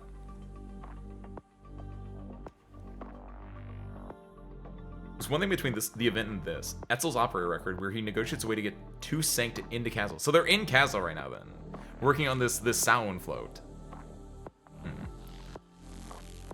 Where did I get the thing about him reading to children, then? If I thought that's what his operator record was gonna be. Did I just make that part up? Did I headcanon Etzel's lore? I apologize. I had no idea. Anyway, that's what Sound is, wherever you go. Dress up as something you think is evil and scary. Most Sarkaz here grew up in Rimbiliton, Lithanian, all over the place. So they came back to Kaza with the costumes and the custom. When Sound rolls around tomorrow, they'll be dressed as some evil, scary thing dwelling in their imaginations. Now guess what's on their minds. Oh, wait a minute. Do the Sarkaz dress up as Sancta? Because she's pulling out this, and that's to give them horns. And I feel like that's the only thing they need to do. Everything else will be like part of their,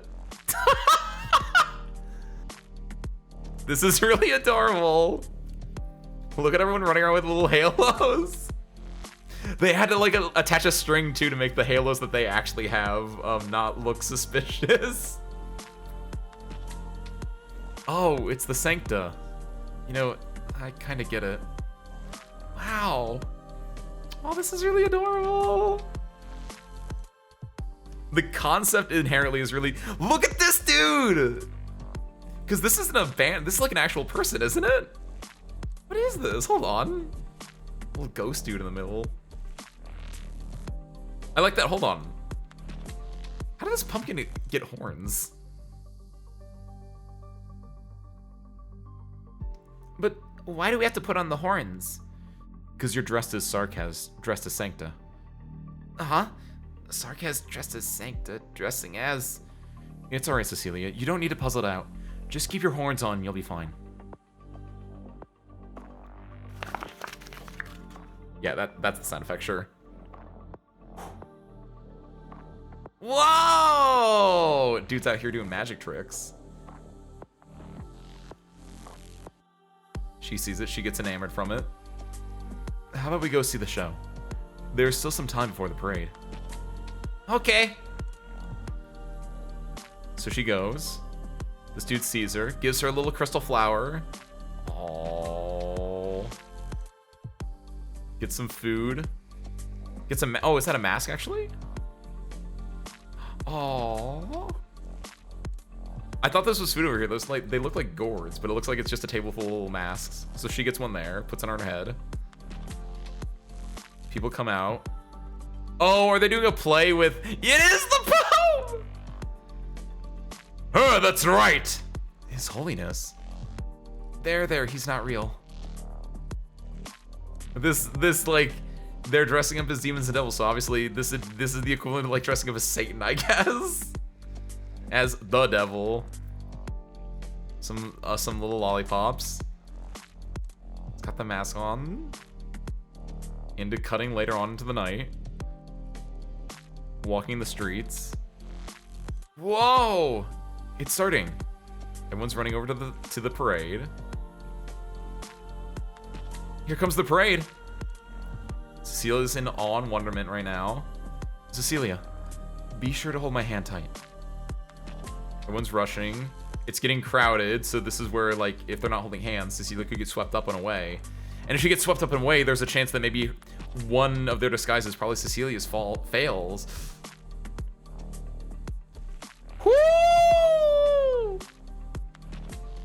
Everyone's getting excited. Rock band comes out. Is that a hot? It's. I guess it's the equivalent of someone like boiling in a lake of lava or something, but it just looks like a hot tub, honestly. Soundful with a bunch of pumpkins on it. Excuse me, just let us through. There, that's the one. So this is the float that they made, and presumably this must be her father then, or possibly one of them. Hey man, you know any fun funeral traditions? The guys think we should kick the float up a notch. This dude does not look at all like he is not about what's going on. Huh? I mean, carve their name where the crystal clusters grows? Dude, that's average. Finally made it to the front. Hey bro, yeah you. Do you know any fun funeral traditions? You could try putting some explosives in the coffin or something. Oh, nice kid, good call. I like this this enforcer phase. It's so just no thoughts, head empty, a little just like deer in the spotlight. Deer in the spotlights is the more apt term, I guess. Is that a bobbing apple tank? I see a lot of ripples in there. Obviously you can't zoom in that far with this. So I wouldn't, oh, that makes much more sense. Why would, I don't know if I would bob for apples in a tank that someone is also bathing in. Not a stranger, at least.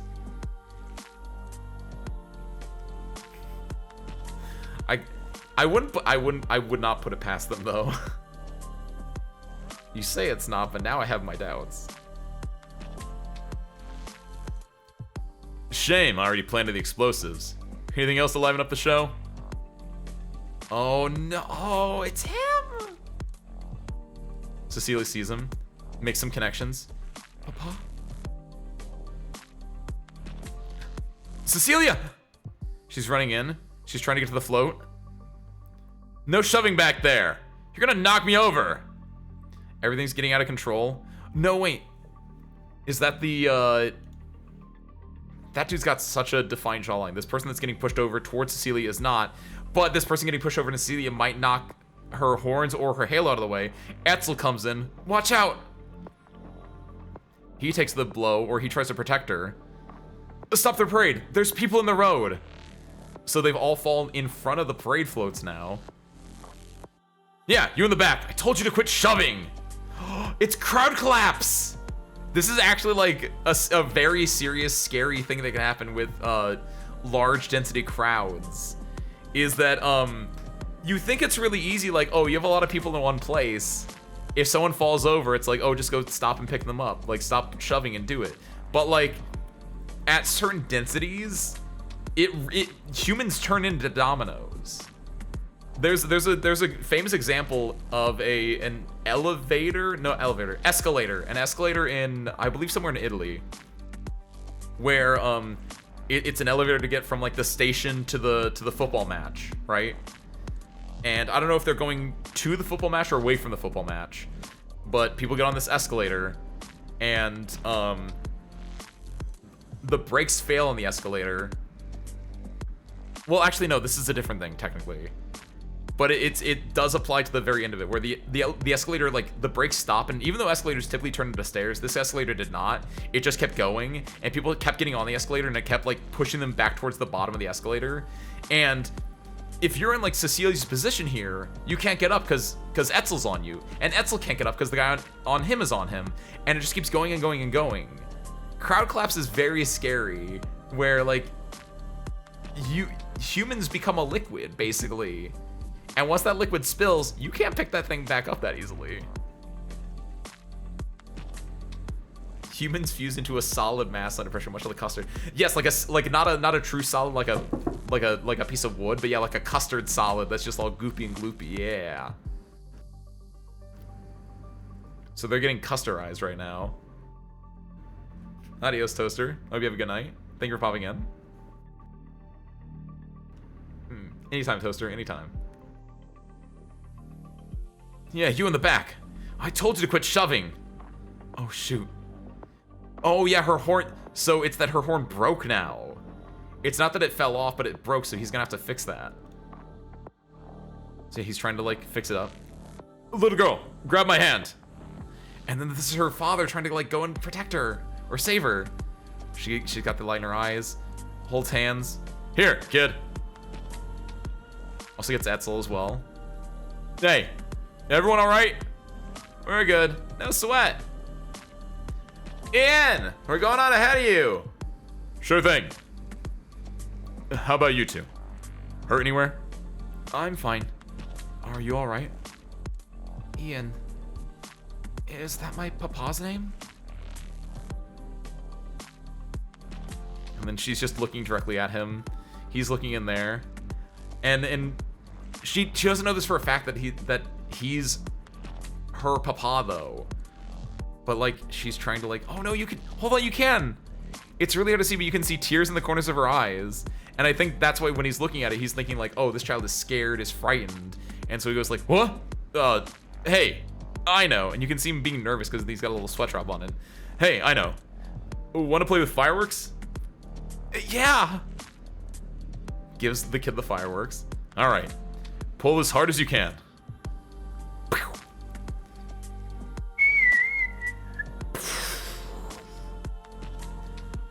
Oh.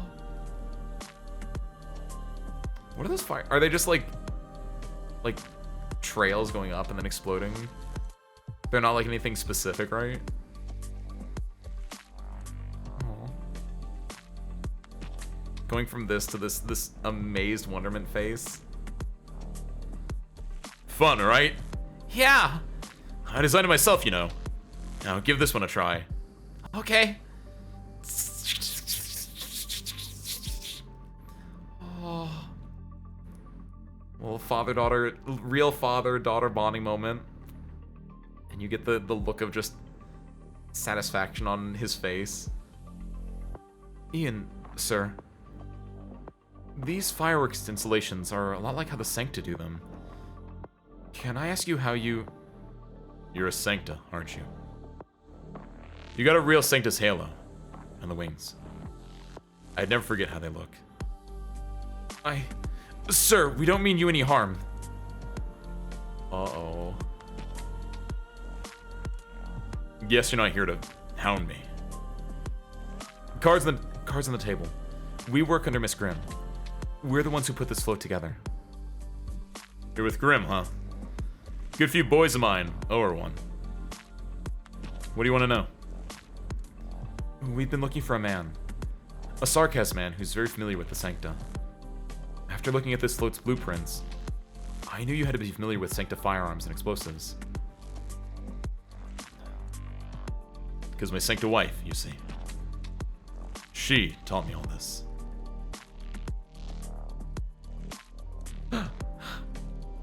That's a rare story, huh? Ian, sir, if you would pardon me for asking, how did you and your wife meet? And this is the moment of truth. Used to be a merc. Crossed paths with her near Laterano. She took me prisoner. Tried to lash out 5 whole times, and each and every time she clobbered me back. Oh my god! She's so tiny too! Got hit by a small-time catastrophe along the way. And in that time, I saved her. In the end, she never killed me, and I never ran. And that's how we, got to know each other. You kind of had it easy. No kidding. I met it once every few years. Nothing more. Far from Lateran City, out in the forest. If anyone found out about us, we'd both be dead on the spot. And yeah, everything, the setup, and especially this part, this is the confirmation. Ian, might I ask, did you have a child? A daughter. But things went bad. I didn't get to see a lot of her. And then again, I have a feeling we'll be meeting up real soon. Ian! This old timer here says you should clip a Battle Brothers toenail and put him in your coffin. Says it'll ward off any grudges from the mercs you offed. How'd you like that? You can have my toenails, buddy! What the hell? No! You put those in, I'll smash your head open. Sorry you heard that. Sir, when he says your coffin there, what did he mean by that? Means my coffin, duh. I'm about to die. What? Like, for sound, right? How could... It's fine. That's just the way it is here. No, it's not for sound. None of us live too long. Nothing to fuss over. My earthy's a done deal. I reckon I'm gonna be gone in the next few days. And the old ones tell us sounds about seeing off the souls of the deceased. So, I figured I might as well see what my funeral is gonna be like. No. Oh no! Papa, it's me, Cecilia. I'm here to see you, Papa. I'm sorry I didn't tell you. Cecilia's mother has passed. We came all the way from Laterano in search of her Sarkaz father. Her mother's name was Fioria Laporta. Do you happen to know her?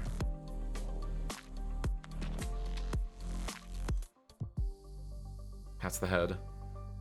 Looks him in the face.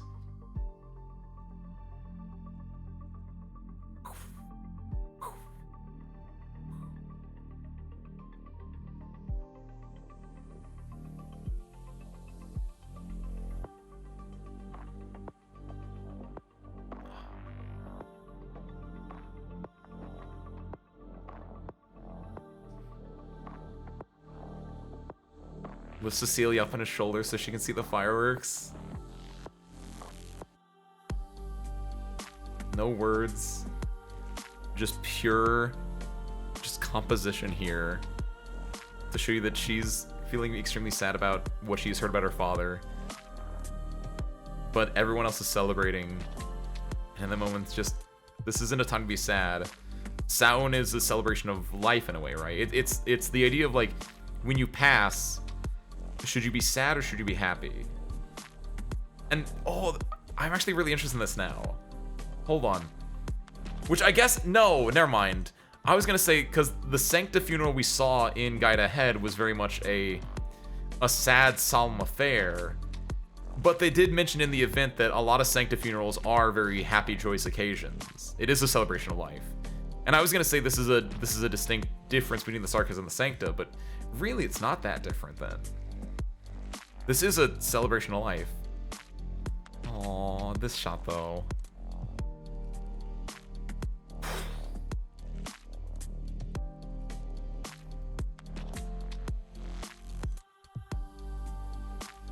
Then in that moment, she can let her worries dip away at least for a second and enjoy this with her father's little smile there.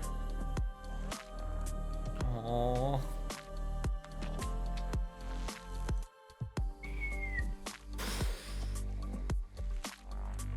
What? Oh, no. Oh no! What? Oh, I don't know how I feel about this. I don't know how I feel about this actually. Cecilia, I'm not your papa. I did have a sancta wife. And a daughter, too. But they're not with us anymore.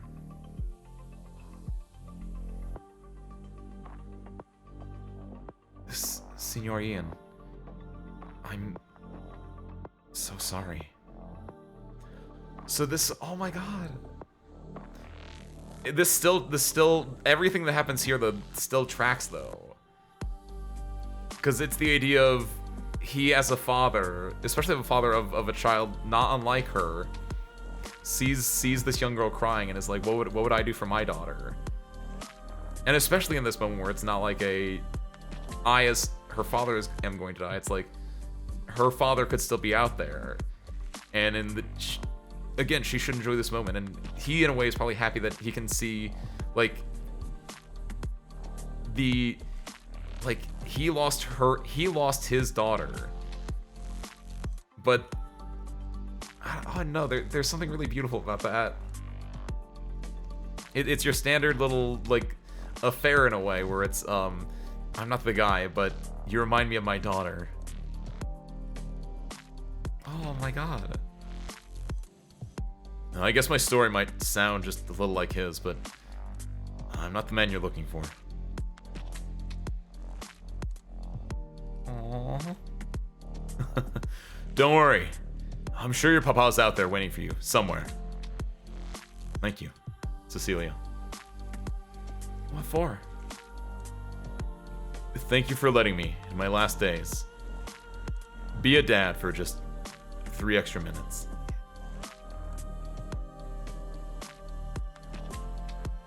You're welcome, Mr. Ian. Aww. And in his last days, he gets to relive a part of his life that he thought he would never get to get again. Origin crystals growing. Thank you, Mr. Ian. The end. And this was exactly what it said. The old guy said way back earlier on. Where's the old guy at?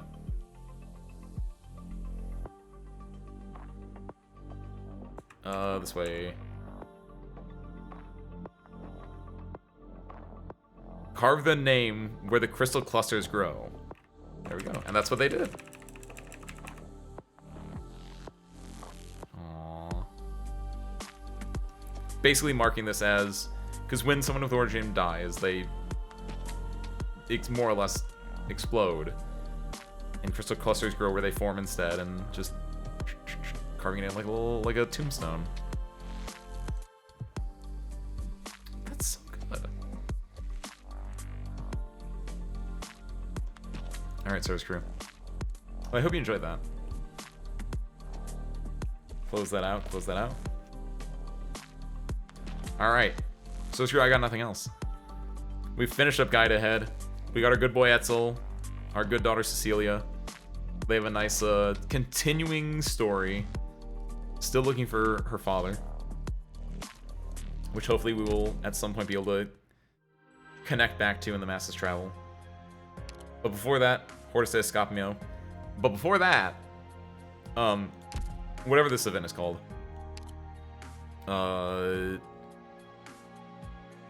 Fantasy in the Mirage. We got to do the Lotus Eaters. That's gonna be next week.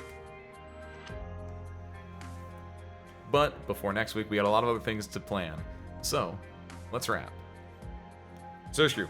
Nothing tomorrow, it's Wednesday. Thursday, we're gonna be back again. More reading, so get your comfy pants on. Is that a thing? I don't know.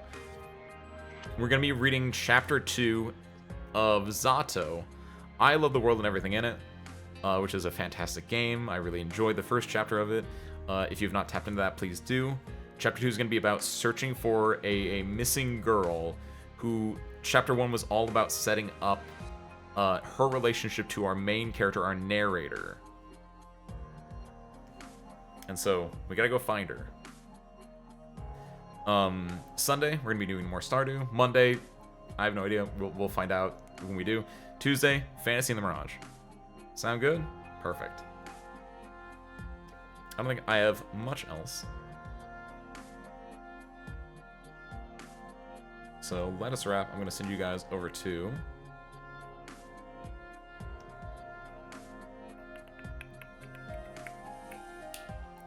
Should you guys over to Mika. Oh, thank you to Ali.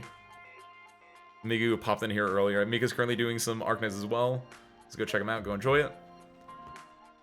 But with that, let's set this bad boy up. Get that. What's up, Blamey? Get that. Start that raid. And with that, Source Crew, I know nothing else. So, thank you guys for watching. I hope you enjoy it, and I hope you guys next time. Peace out, everyone.